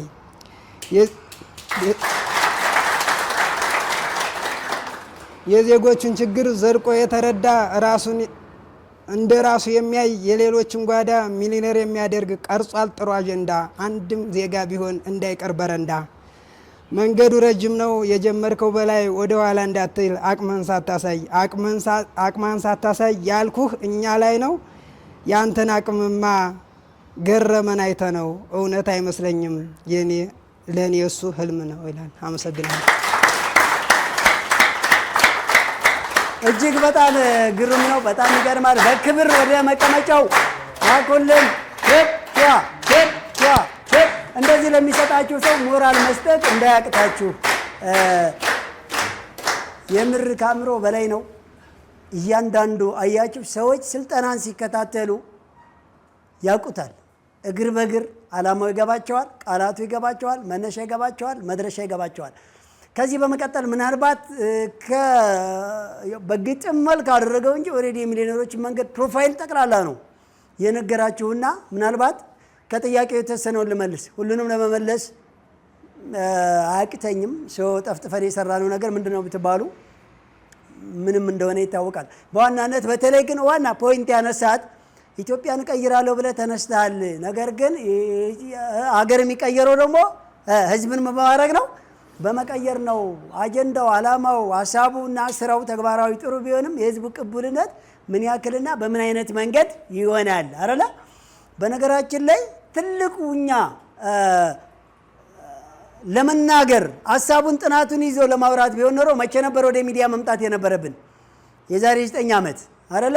ነገር ግን ከኛ በላይ ማይናገር ስራችን ይናገር። ባካችሁን የሚሊዮነሮች መንገድ ሞላው ኢትዮጵያ ህዝብ እንዲቀየር አገራችንን ከአውሮፓ ስታንዳርድ በላይ አድርገን በተግባር የምር በራሳችን ተነሳሽነት ሰርተን በራሳችን ሌላ አጀንዳ፣ ሌላ ሽብር፣ ሌላ ፖለቲካ፣ ሌላ የሚሽረው እንተውና የመጀመሪያ ራሳችንን በምግብና በኢኮኖሚ በአመለካከት ሸብ የማድረግ ስራ ስንሰራ አቅማችን ሁሉንም የመመከትና በራሳችን ፍላጎት እንደ ኢትዮጵያ እንደ የዋህነት በሁሉም አካባቢ ያለው ማህበረሰብ የተሻለ አመለካከት፣ የተሻለ ስራ፣ የተሻለ ኢኮኖሚ ሲኖረው የዛን ጊዜ መበጥበጡም ውስብስቡም ድህነቱም ስደቱም እንደሚቆም አታምሩም? በደንብ እናምናለን። ስለዚህ ለዛ ማይናገርልን አሁን ስራችን። ስለዚህ ማንንም አትጠብቁ፣ ግድ የላችሁ። አንደኛ ተቀይረን ይህን ሁሉ ማውራት ከቻልን ከኛ ከዚህ ሁሉ ሰልጣኝ ውስጥ የተወሰነው ሲቀየር ስራው ይናገራል አይናገርም? ይናገራል እኮ። ግድ የለም። አንተ ከትላንቱ አንድ ስቴፕ ሂድ። አንተ ከትላንቱ አንድ ስትሄድ ኋላ መቅረት የሚወድ ያለ ይመስላችኋል? ማንም አይወድም። አንተ ነፃ በተሰጠ ነገር ስትቀየር ማንም ሰው ከመቀበል ወደ ኋላ አይልም። ትልቁ ነገር እሱ አብራርቶታል። ትልቁ ነገር አብራርቶታል በደንብ አድርጎ ማለት ነው። ስለዚህ በተለይ የምትቃወሙ አካባቢዎች ያላችሁ ሰዎች ባካችሁን ከመቃወማችሁ በፊት ጠይቁ። ፕሮግራሙን በደንብ አድርጋችሁ አዳምጡ። እስከዛሬ እልፍ አላፍ ውሸቶች ተረማምደው ሊሆን ይችላል። እልፍ አላፍ ወሬዎች አሙቀው ጠፍተውባችሁ ሊሆን ይችላል። የሚሊዮነሮች መንገድ ሚሊዮነር ሳትሆኑ አይፋታችሁም። ከመጀመሪያው እስከ መጨረሻው ድረስ አንድ ቀንም የሚነግራችሁ የእናንተን ጎጂ ነገር እንድተዉ ስለሆነ ልክ ቀለል ስናደርገው በዋናነት ሌላው የሚሊዮነሮች መንገድ እንትን ማነው ሰልጣኙ ሁለተኛ ዙር ሰልጣኞች ለብቻ ስልጠና ይዘጋጅልናል። መጀመሪያ ዙር በተቋቋመው ስልጠና አብረን የምንሰለጥነው ላልከው ወንድሜ ለአዳዲስ ሁለተኛ ዙር ተመዝጋቢዎች ይሰጣል ተጨማሪ ስልጠና ለብቻው አይደለም። እዚሁ ላይ አንደኛ ዙሮች ይሄንን አድርጉ፣ ሁለተኛ ዙሮች ይሄንን አድርጉ እየተባለ አብሮ ስልጠናው ይቀጥላል። እስቲል ሊቆይ እንጂ ቆይቶም የመጣ ጊዜ ምናልባት ሶስተኛ ዙርም ከተደገመ እሱም ቢሆን ኖሮ እንደዚሁ ነው። አንደኛ ዙሮች፣ ሁለተኛ ዙሮች፣ ሶስተኛ ዙሮች እየተባለ በዚሁ መድረክ ላይ ነው የምትነገሩት ማለት ነው። እንዳጠቃላይ ማለት ነው። ዋናው ነገር ሌላ ብዙ ለጠየቃቸው ጥያቄዎች ሌላ ጊዜ ከሰዓት አንፃር ማስተላለፍ ሊሆንና ትልቁ ዋና ፖይንቶቹ እነኚህ ስለሆኑ ነው። ቀጣይ አንድ ጊዜ ሰማ ልበል። አማን ከአሁን በፊትም በሚገርም በተለያየ ቋንቋ በነገራችን ላይ ሁለገብ ሰው ነው። በተለያየ ቋንቋ ከአሁን በፊት በእንግሊዘኛ፣ ኦሮምኛ፣ ወላይተኛ ምንድን ነበረ በአማርኛ በብዙ ነገር ሲያቀርብላችሁ ነበረ። እስኪ ዛሬ ደግሞ ምን ይዞልን እንደመጣ ትንሽ ወደ ይጠጋበል። ምንድን ነው ይዘልን የመጣው? ግጥም፣ ጥያቄ፣ መዝናኛ? ግጥም ነው። በምን ቋንቋ? በእንግሊዘኛና በአማርኛ። በእንግሊዘኛና በአማርኛ። አንድ የመቀበል እሺ፣ ዳር ድረስ እንዲሰማ። እሺ፣ የግጥም ርዕስ በመጀመሪያ በእንግሊዘኛ ነው ማነብላችሁ እና የግጥም ርዕስ Who can stop me ይላል። ማን ነው የሚያቆመኝ? ያው እንግዲህ ሁላችንም ጀምረናል ጉዞ አይደለ? ስለዚህ ማን ነው የሚያቆመኝ በሚለው ነው ያዘጋጀሁት እና I started my journey already by understanding the order surely designed for tomorrow living on today saving my time a day and a day. The time is journey I don't see back, and I prefer my dreams from my exercise book, refresh my power by cutting negatives, meeting with people, solving my weakness. I promised for continue my journey and accepting over me each of my mistake, being optimistic with keeping the rule. Investing in my income next month by devil, stopping sociality to being a millionaire. No one can stop me. I am always winner. The sun comes up. It is a new day dawning. It is time to do my days of work. Whatever my past, whatever activity, that means my success, not activity only. I say like that. Who ask about he? Put out your phone and quickly open the message. Send it to 8795 for more information. For the millionaire's way, give your attention. Thank you very, very much for hearing me. See you next time. አሁን እንግዲህ ብዙም አይለያይም። ሐሳቡ ቀጥታ በእንግሊዘኛ የተጻፈው ነው። በአማርኛ ቀይረ የገጠምኩት ነው። ይሄ ርዕሱ አንድ ነው፣ ተመሳሳይ ነው። ማን ነው የሚያስቆመኝ በሚል ርዕስ ነው።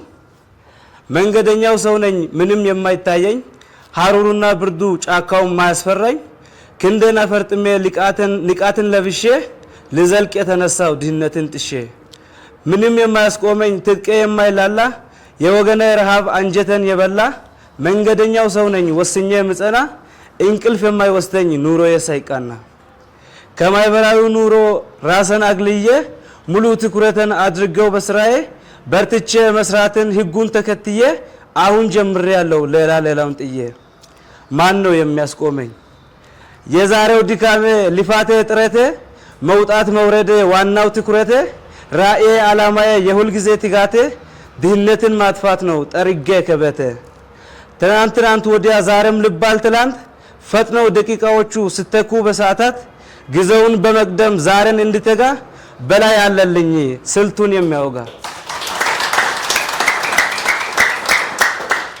ቀርቦ ለጠየቀኝ ምላሼ ይህ ነው፣ ስልክህን አውጣና ሜሴጅን ክፈተው፣ በ8795 ፈጥነ ሰንድ አድርገው፣ በሚሊዮነሮች መንገድ መጓዝን ካሸኸው። መንገዱም ግልጽ ነው ለመጓዝ የሚመች፣ ሁሉን የሚያነቃቃ ምንም የማይሰለች፣ ተስፋን አለምላሚ ብርታትን የሚሰጥ፣ ዘር ብሔር የማይል ጎሳን የማይመርጥ። ይሄ ነው ድፍረቴ ማንም ላይ ያስቆመኝ፣ የድህነት መውጊያ መሳሪያ የሆነኝ። አመሰግናለሁ። ወደ መቀመጫው በክብር ሸኙልን።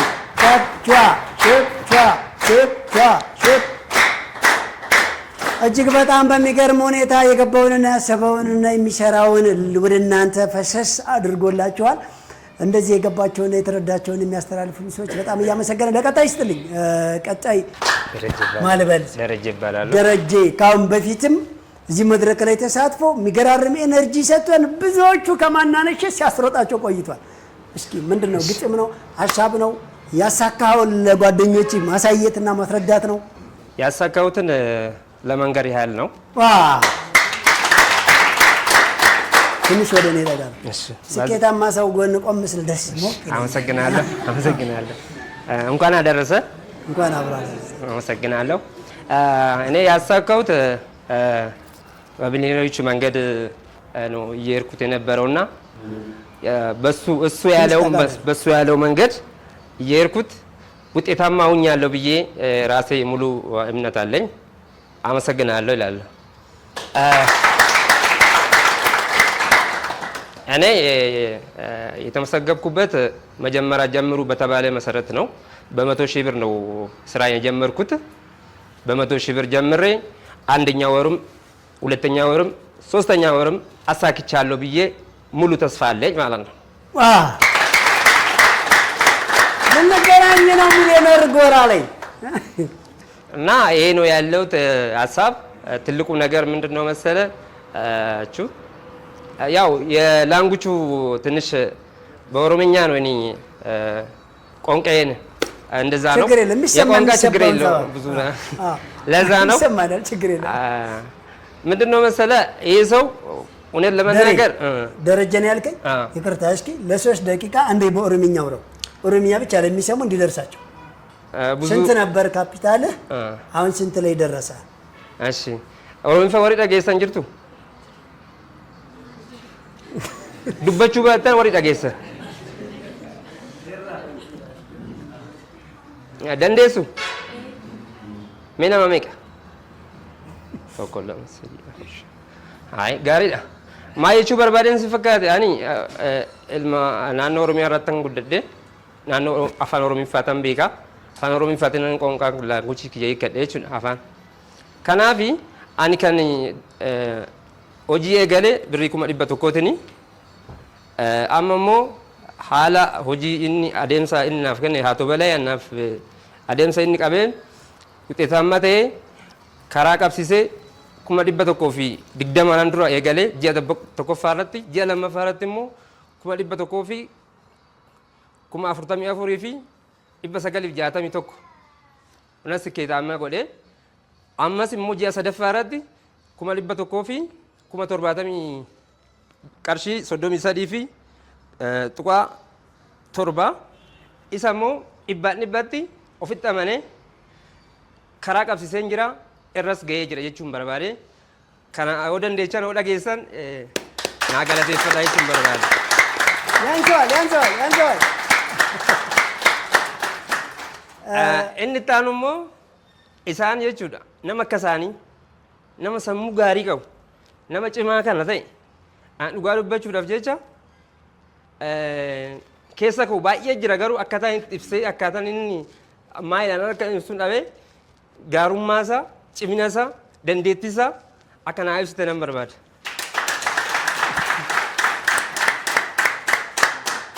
Inni itti aanu immoo isaan nama cimoo kana nama gaarii kana nama gaariidhaaf addunyaa guutuudhaaf akka Itoophiyaatti nama miliyoona 1.5 kafarii godhee 100,000 oli investa godhee uummata kanaaf dayinnatii kana keessaa iyyummaa keessaa akka ba'an jedhee nama kana nama leenjisaa jiru dhugumaa dubbachuudhaaf jecha jechuudha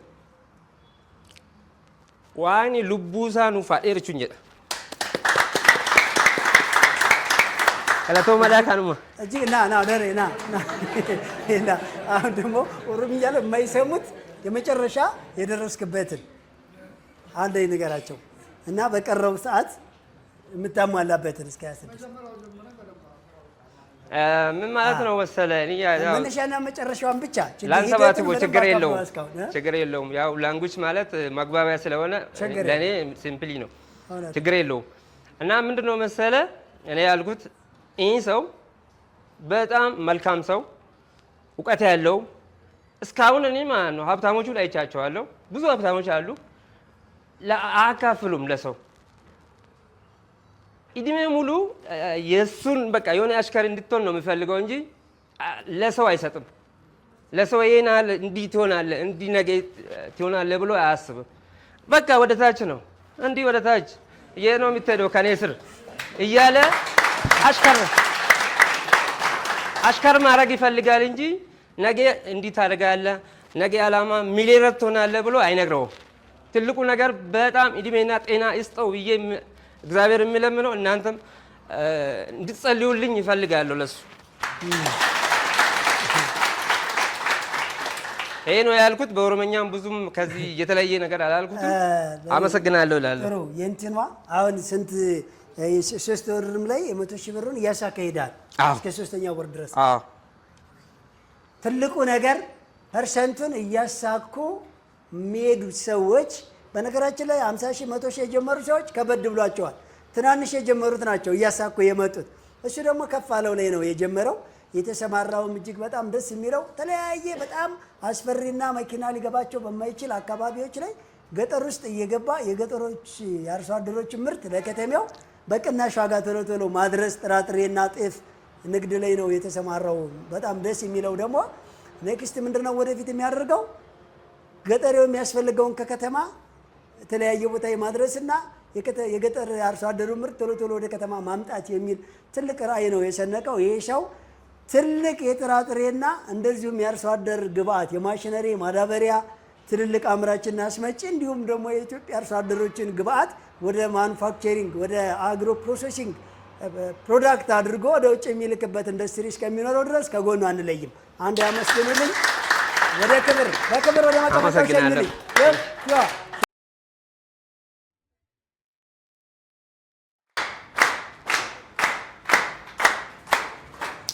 ሰላም ስም አልበል አስተውሰኝ። አቢ ዳር ድረስ በደንብ እስኪ ምንድነው አስተያየት ግጥም የኔ እንኳን ወይ ያሳካውን መናገር ለሌሎቹ እንዲበረቱ እንዲጠነክሩ በ3 ወር ውስጥ ያሳካዋቸውን ነው። ስጀምር ባለፈው ጸሎት አርጉልኝ ብያችሁ የማን እንደሆነ አላቅም ጸሎት ደርሶልኛል። ከዚህ ውስጥ ከጸለያችሁ ምን አለ ለሁላችንም ማርክ ብሰጣል። የሁላችሁም ጸሎት ይመስለኛል በአጭር ጊዜ ውስጥ ነው እንዳልኳችሁ ከመጀመሪያ ከጀመርን ጊዜ ጀምሮ በአንደኛ ወር ላይ በጀመርንበት ካፒታል የተነሳሁት ያው ትራንስፖርት ላይ ነበርኩኝ። እኔ ትራንስፖርት ብቻ እየሰራሁኝ ሰክሰስ የምሆንበትን ምክንያት በተጓዳኝ ደግሞ የምትሰራባቸውን ስራዎች ከሰራሃቸው ትርፍ ላይ ወራይ ትርፎችም ይሁን ሁለተኛ ወር ላይም ትርፎች ያሉትን ትርፎች አንድ ላይ አድርጎ ሌላ ቢዝነስ መጀመርም እንደሚቻል ከአሰልጣኛችን በወሰድኩትም ስልጠና መሰረት በዛ ሰዓት ላይ ብያችሁ ነበረ። ቤቴ ውስጥ ባሉት እቃዎች ብቻ የራሴን ነገር መክፈት እችላለሁኝ የሚለውን ነገር ቤቴ ውስጥ ባሉት ነገሮች ሁሉ ጀምሬ ዴኬር አስቤያለሁ ብያችሁ ነበረ። እሱ ሙሉ ለሙሉ አሳክቼ ስራዬን ጀምሬያለሁ። በዴኬሬ ውስጥ በአሁን ሰዓት ላይ እኔ ያለሁኝ ባለቤት ያለች 2 ሰራተኞች አሁን ጠቅላላ 3 ሞግዚቶች አሉን። አንድ እህታችን አለች። 5 ሆነን በድርጅታችን ውስጥ አሁን እየሰራን ነው። የቤት እመቤት ሁሉ ወደ ቢዝነስ ማን ተቀየረ? ወደ ቢዝነስ ይሄን የምንፈልገው። በዚሁ አጋጣሚ ለባለቤቴ ዮርዳኖስ ከፈለኝ ትልቅ ምስጋናውን ለሷ ይሁንልኝ ይድረሳል። እሺ የኔ በ100 ሺህ ብር ነው ካፒታል የጀመርኩት። አንደኛ ወር ካፒታሌ 100 ሺህ ብር 20% 20.4% ነው። ትርፍ 20400 ብር ነው። ፕላስ 100 ሺህ ብር እኩል ይሆናል 120,400 ብር ነበረ። እሱም በአንደኛ ወር አሳክቼ በሁለተኛ ወር ላይ ካፒታል በ120,400 ብር ጀምሬ በ20% በ20.4% ትርፍ 24,561 ብር ፕላስ 120,400 ብር እኩል ይሆናል 144,961 ብር ሁለተኛ ወርም ላይ እሱም በስኬት አሳክቻለሁኝ። እያንዳንዱ አግር በግር በሶስተኛ ወር ላይ ካፒታሌን በ144,000 ብር 961 ብር ከ60 ሳንቲም አድርጌ በ20% በ20.4% ትርፍ 29,572 ብር ከ16 ሳንቲም ፕላስ የመጀመሪያ ካፒታል የተነሳውበት 144,000 ብር 961 ብር ከ6 ሳንቲም እኩል ይሆናል 174,533 ብር ሶስተኛ ወርን አሁን ሶስተኛ ወር ገና አንመሰይ ሶስተኛ ወርን አሳክቻለሁኝ። ያንሳል ለስኬታማ ሰው ያንሳል።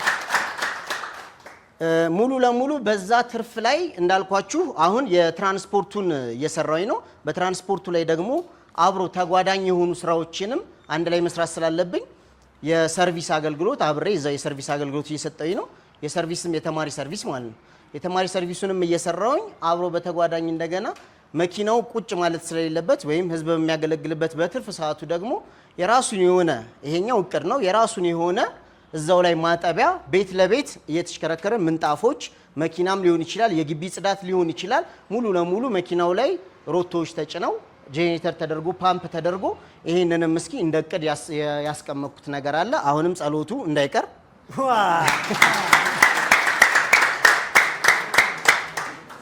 ስለዚህ እንግዲህ አሁን ግቢ ውስጥ በከተማ ውስጥ የከተማ ውስጥ ግብርና እንግዲህ ሲባል ምንድነው እንትን ያለኝ ብቻ ቁጭ እንዳልል ነው።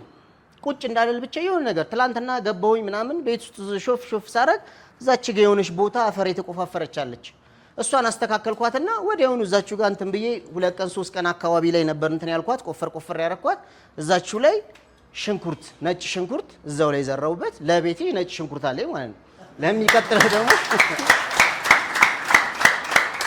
ስለዚህ ይሄንን ምን ልላችሁ ፈልጌ ነው ቁጭ ብለን ስናየው ከምንም በላይ ብዙ ነገሮች ከጎናችን ያሉ ነገሮችን ማሳካት እንችላለን። ገንዘብ ብቻ አይደለም ስጀምር እኔ 14000 ብር አካባቢ ነው ባሁኑ የዚህ የዴኬሩን ስላችሁ ከዛ የሰርቪስ ተቀበየ ከዛ ይሄኛውን ስኬት ያሳኳቸው ትርፎች የሉም እነዛን ገንዘቦች እያመጣዋቸው ነው።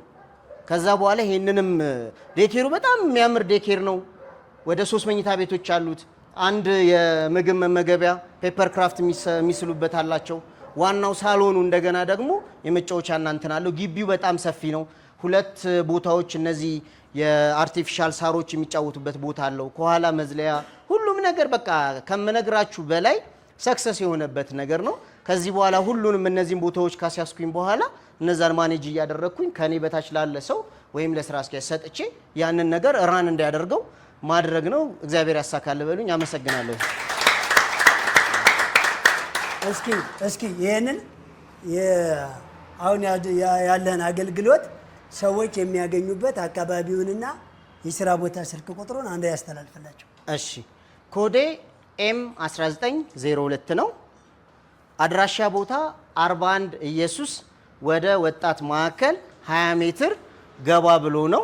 አካባቢውንም ጥሩ 41 ኢየሱስ ነው አካባቢው። ፈረንሳይ 41 ኢየሱስ ማለት ነው።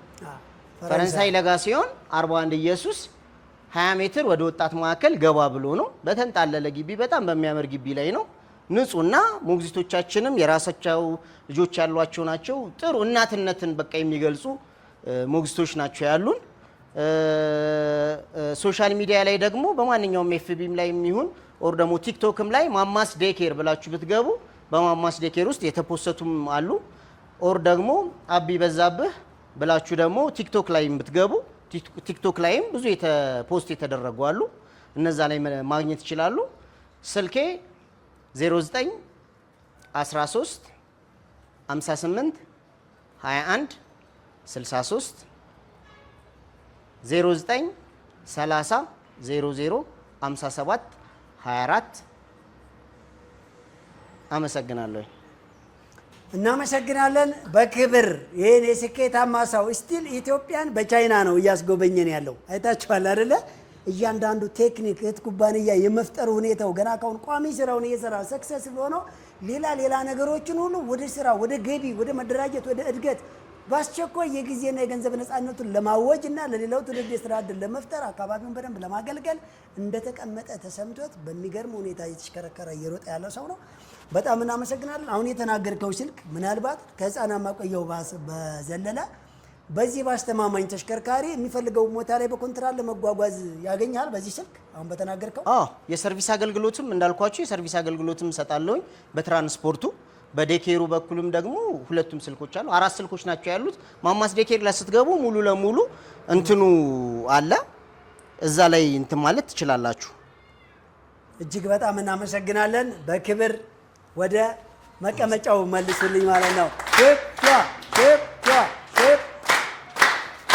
ብዙ ስኬታማ ሰዎች፣ የሚገራርም ስራ የሰራችሁ ሰዎች ስትናገሩ የሚሊዮነሮች መንገድ ዋናው ዓላማው ሰብአዊነት፣ ፖዚቲቭነት፣ ቅንነት። አንድ ተግባር ከሰራን ያችን ጉራ አይደለም ለሌሎች አብራውን እንዲጓዙ ማሳየት። አያችሁ እኛ ሀገር አንድ አዲስ ቢዝነስ የሚጀምር ሰው አዲስ ቢዝነስ ሲጀምር ምንድነው የሚያደርገው? ዋጋ ይቀንሳል። ለምን? የሌሎቹን ደንበኞች ማምጣት ነው የሚያስበው። በሌሎቹ ዋጋ ቢሸጥስ አዲስ ደንበኛ ይፈጥር ነበረ። አዲስ ደንበኛ የመፍጠር ዓላማ ስለሌለው እኛ ጋር አንዱን በመጣል የተጠመደውን ይህን ቆሻሻ ባህል እሱን አስወግደን አንዱን የመሳብ ነው። ቻይና ውስጥ እኮ አንዱ ህንፃ ሲገነባ ካየ ከዛ ሻሽሎ ሌላ ሰው ለመገንባት ነው የሚመጣው። ህንፃዎቻቸው ተራራን የሚወዳደሩ መስሎ አሁን ከተራራው ጋር ውድድር ይመስላሉ። እስኪኛም ሀገር ከአንዱ ቢዝነስማን አንዱ ደግሞ ሌላው እንደሱ እንዲመጣ ይጓጓ። እኛ እንደ በላይ አትክልትና አስቤዛ ማዕከል፣ እንደ ሱፐርማርኬት፣ እንደ ጀነራል አስቤዛ ማዕከል ሌላ ነጋዴ እንዲመጣ መናገር ነበረብን? እንደ ኢትዮጵያ ባህል ቢሆን ይቅርታ አድርጉልኝና ነበረብን? መደበቅ ነበረብን? አያዋጣም፣ አይሆንም፣ ተው፣ መከልከል፣ አድራሻ መሰወር ነበር አይደለ? እኛ ግን እሱን አይደለም የመረጥነው። ሚሊዮን ነጋዴዎች እንዲመጡ እንፈልጋለን። ሲሻቹ በአስቤዛ ሲሻቹ በተለያየ አይነት ነገር በማምረት በመነገድ አገልግሎት በመስጠት በማማከር ማርኬት በመክፈት እንድትሰማሩ ነው የምንፈልገው። እኛ ማለትም እልፍ አላፍ እንቅስቃሴዎች እልፍ አላፍ ስራዎች አሉ። እንደውም እኛ ይሄንን ለእናንተ ለቀንላችሁ እኮ ዱባይ እየገነባን ያለ ነው። ምን ኢንተርናሽናል ሃይፐር ማርኬት በሚሊዮን የሚቆጠሩ የሚሊዮነር መንገድ ሰልጣኞች የሚያመርቱት ምርትና አገልግሎት ለዓለም ለማዳረስ እኮ ውጭ ላይ ማርኬት እየገነባን ያለ ነው። ሰው ሳይሆን ምን ልንልክ እቃ መላክ እንድንለምድ ነው። በእናታችሁ ቀጣይ የቀረሰው አለ። እሺ ያው የኔ አስተያየቶች ሁለት ናቸው። አንደኛ ማለት ያው ብዙ ጊዜ ስንመጣ ከአቶ በላይ የምንሰማው በቃ ኢነርጂ ነው አይደለ? ቅን የሆነ ነገር ነው፣ ፖዚቲቭ ነገር ነው እና ሁልጊዜ ደግሞ ቅን የሆነ ነገር ወይም ኢነርጂ የሚሰጥ ነገር ወይም እድገት የሚሰጥ ነገር እንከን አያጣውም አይደል?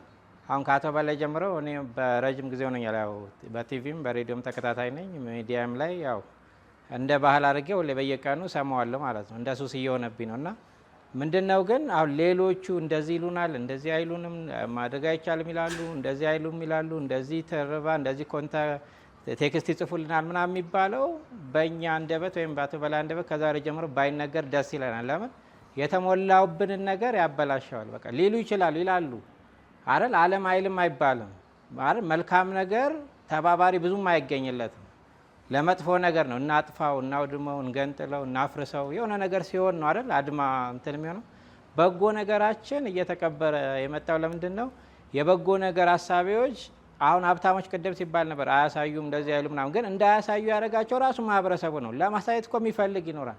አሁን አቶ በላይ የራሱን እንትን ተጠቅሞ ነው በቃ የፈለገው ይምጣ እስከ መጨረሻው እጋደላለሁ አንድ ሰውም ባገኝ 10 ሰውም ብሎ ለራሱ ቃል ስለገባ ነው። ሌሎች ግን ምን አሉ ጀምረውት ከዛ በኋላ ሌሎች ቅስማቸውን ይሰብሯቸዋል። እስከ አንተ እንደዚህ ነህ ምናምን ብዙ ከጨዋታው የሚያስወጧቸዋል፣ የሚያሳስሯቸዋል። ብዙ ነገር የተደረጉ አውቃለሁ።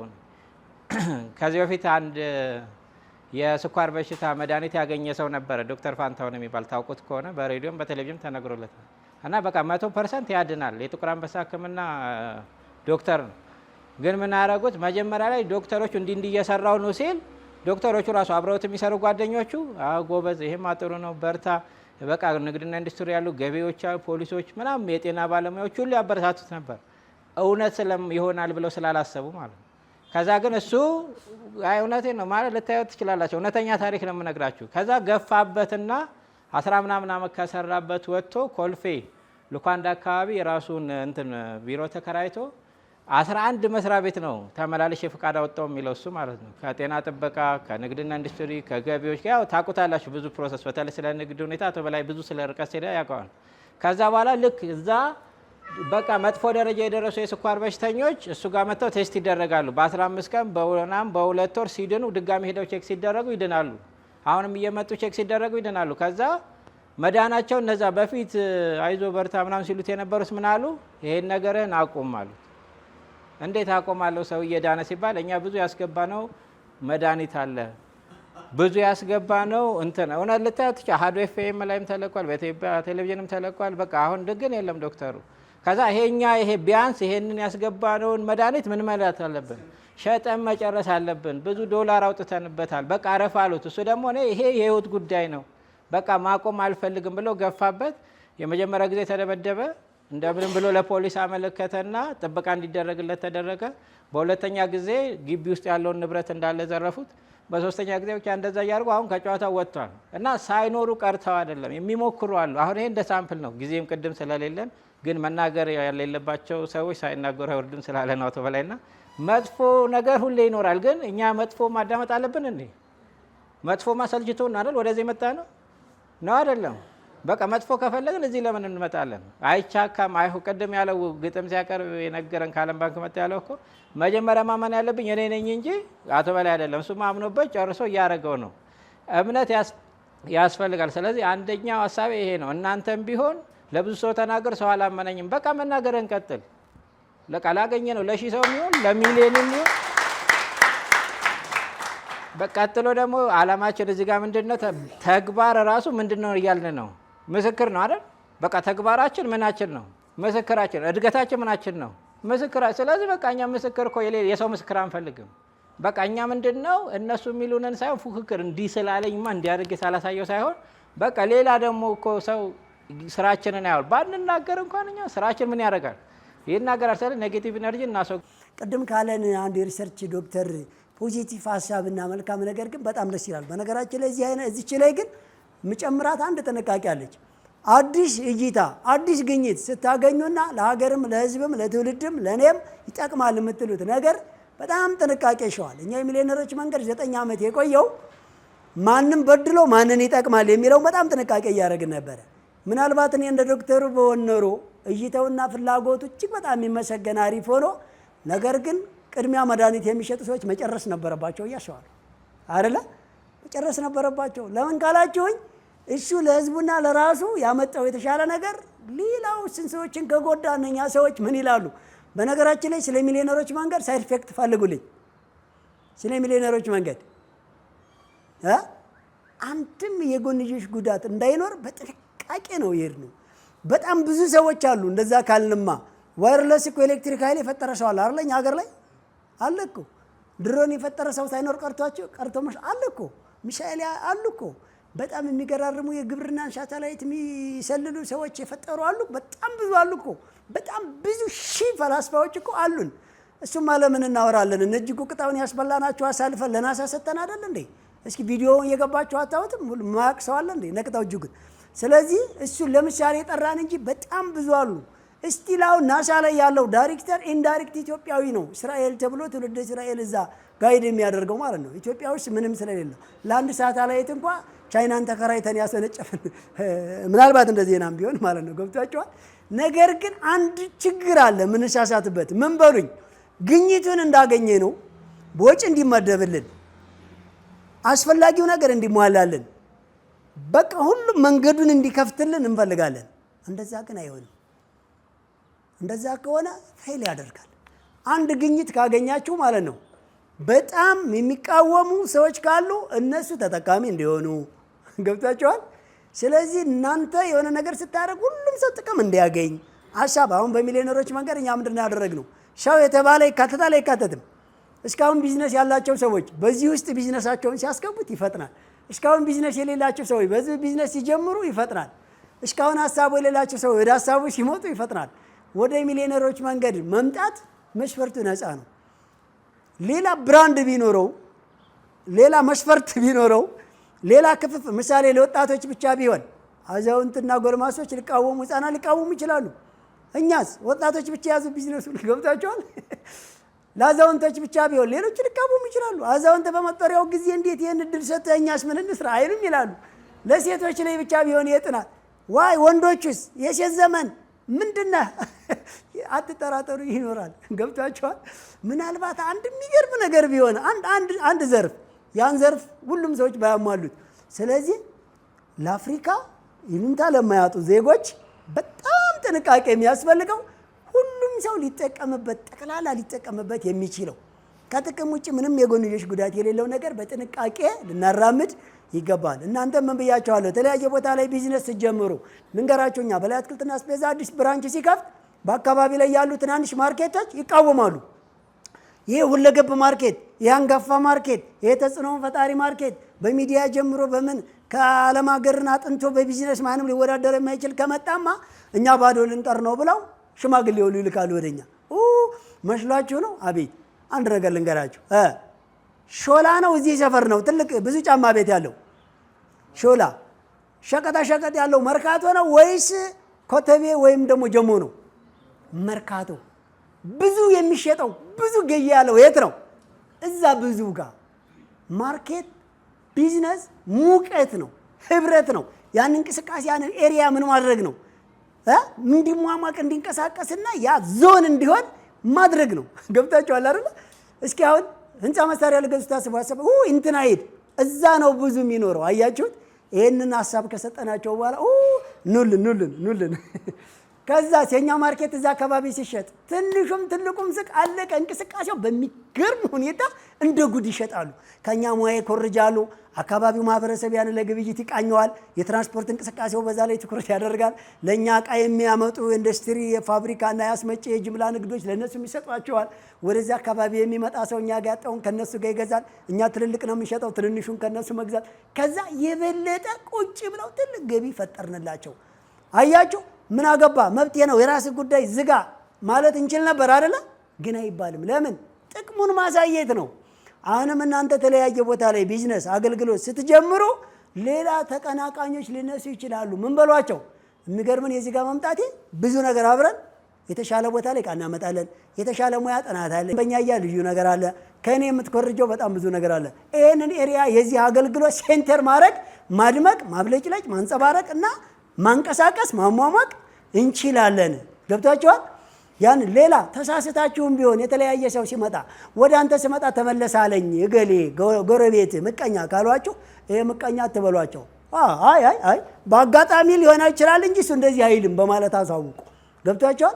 አከራይ በሉት ጎረቤት በሉት ማንም ሰው ሲቀናቀናችሁ እናንተ አትሟብራችሁ። ምንድነው ማድረግ ያለባችሁ? መልካም ሰው ነው አይ እንደው ሌላ ነገር ሲል ሰምተው ወይ ሰምተሽው ነው እንጂ እንደሱ ጥሩ ሰው የለም። ግዴላችሁ ምላስ አጥንትን የመሽበርም የመጠገንም አቅም አለው። ከጦር መሳሪያ በላይ አጥፊም ከዳኛ በላይ ፈራጅም አረጋጊም ነው ምላስ። ጥንቃቄ አድርጉ። ስለዚህ በዛ ሳይኮሎጂካል ቢዝነስማን ማለት እኮ ከፖለቲከኛ በላይ እጅግ በጣም ጥበበኛ ነው። ለሚናገረው፣ ለሚልከው፣ ለሚያሳምነው የሱ ለሚያደርጋቸው ነገሮች ሁሉ ቀስ ያለ መልእክት አለው። ስራው ብቻ ነው የሚያወራው። ከተወሰነ ጊዜ በኋላ የገሌን ከመቀናቀን እንኳን የኔ የሆነ መባል አለበት። የሚገርማቸው አጠቃላይ የንግድ ቦታችንን ስንገነባ ወይም ስንከራይ እነሱ ካልፈለጉ እኛ ውል ስጡን አንልም። የረጅም ጊዜ ሁሉ ስንከፍል ወይም ቤቱን ስንገነባ ውል አንጠይቅም። ለምን በሉኝ? እንደኛ አይነት ሰው ምን አይሉም አያገኙም። ስለዚህ እኔም መክዳት ይፈልጋሉ? አይፈልጉም። ለዚህ ነው አሁን እኛ ጋር የተለያየ ሰው እየደወለ የሚሊዮነሮች መንገድ እባክህ የኔን ቤት ይከራውልኝ፣ የሚሊዮነሮች መንገድ ሰልጣኞች የኔን ማሽን ይከራው፣ የሚሊዮነሮች መንገድ ሰልጣኞች ከኔ ጋር የሆነ ስራ ይጀምሩ እየተባለ ሸው ይቀጥላል። የበላይ አትክልትና አስቤዛ ማዕከል የሚሰሩ ሰራተኞች እንኳን ለጋብቻ አባቴ እንዴት እንደሚፈለጉ ገብቷቸዋል። ለምን ካላችሁ ብር አታሚ ናቸዋ፣ ስነ ምግባር አላ፣ አያስቸግሩማ፣ የገባቸው ዜጎች ናቸዋ። ሰላምን ይሰጠዋል፣ ኢኮኖሚ ይሰጠዋል፣ ታርጌት ፉል ናቸው፣ አያወዛግቡም። ስለዚህ የሚሊዮነሮች መንገድ ሰልጣኝ ላይ ደግሞ ይሄንን ምን ያጋባንባቸው ስለሆነ ሁላችሁም ስነ ምግባራዊ በደንብ የተለየ ብራንድ ሰዎች እንድትሆኑ ነው የምንፈልገው። በዚሁ አጋጣሚ ማለት ነው ለነበረን ቆይታ እጅግ በጣም እያመሰገንን የሚሊዮነሮች መንገድ ሰልጣኞችና ኢኮኖሚና ሰብአዊነትን በአንድ ጋር የማስቀጠል ዓላማ ስላላችሁ በ2 ዓመት ብዙ ሚሊዮነሮችን ፈጥረን ለቀረው ኢትዮጵያኖች በመጮህ ሳይሆን ስራችንን ብቻ በማሳየት ሁሉንም ወደ ተሻለ ነገር ግር አድርገን ኢትዮጵያ ገጠሩንም ከተማውንም የተሻለ ስታንዳርድ ብዙ ቱጃሮችን ብዙ ባለሀብቶችንና ብዙ ደጋግና ለሀገራቸው የቆሙ ጥሩ ስነ ምግባርና ሃይማኖታዊ እንዲሁም ደግሞ ለሀገራዊ ኢኮኖሚያዊ ፖለቲካዊ ተሳትፏቸው የራቀና የለቀቀ በጣም ዓለምን ሊያስጎበኙ የሚችሉ የምስራቅ አፍሪካዋ ፈርጥ ኢትዮጵያ በራሷ ዜጎች ሰርታ በራሷ ዜጎች ከብራ የራሷን ሰዎች ወደ ውጪ የምትልክ ሀገር አሁን ግን ዜጎቿን ከየሄዱበት መልሳ የራሷ ዜጎች ያመረቱትን ዕቃ በመላክ ታውቃለች እስከምትባል ድረስ አንተኛም። ለነበረን ቆይታችሁ በጣም እናመሰግናለን። መልካም ሳምንት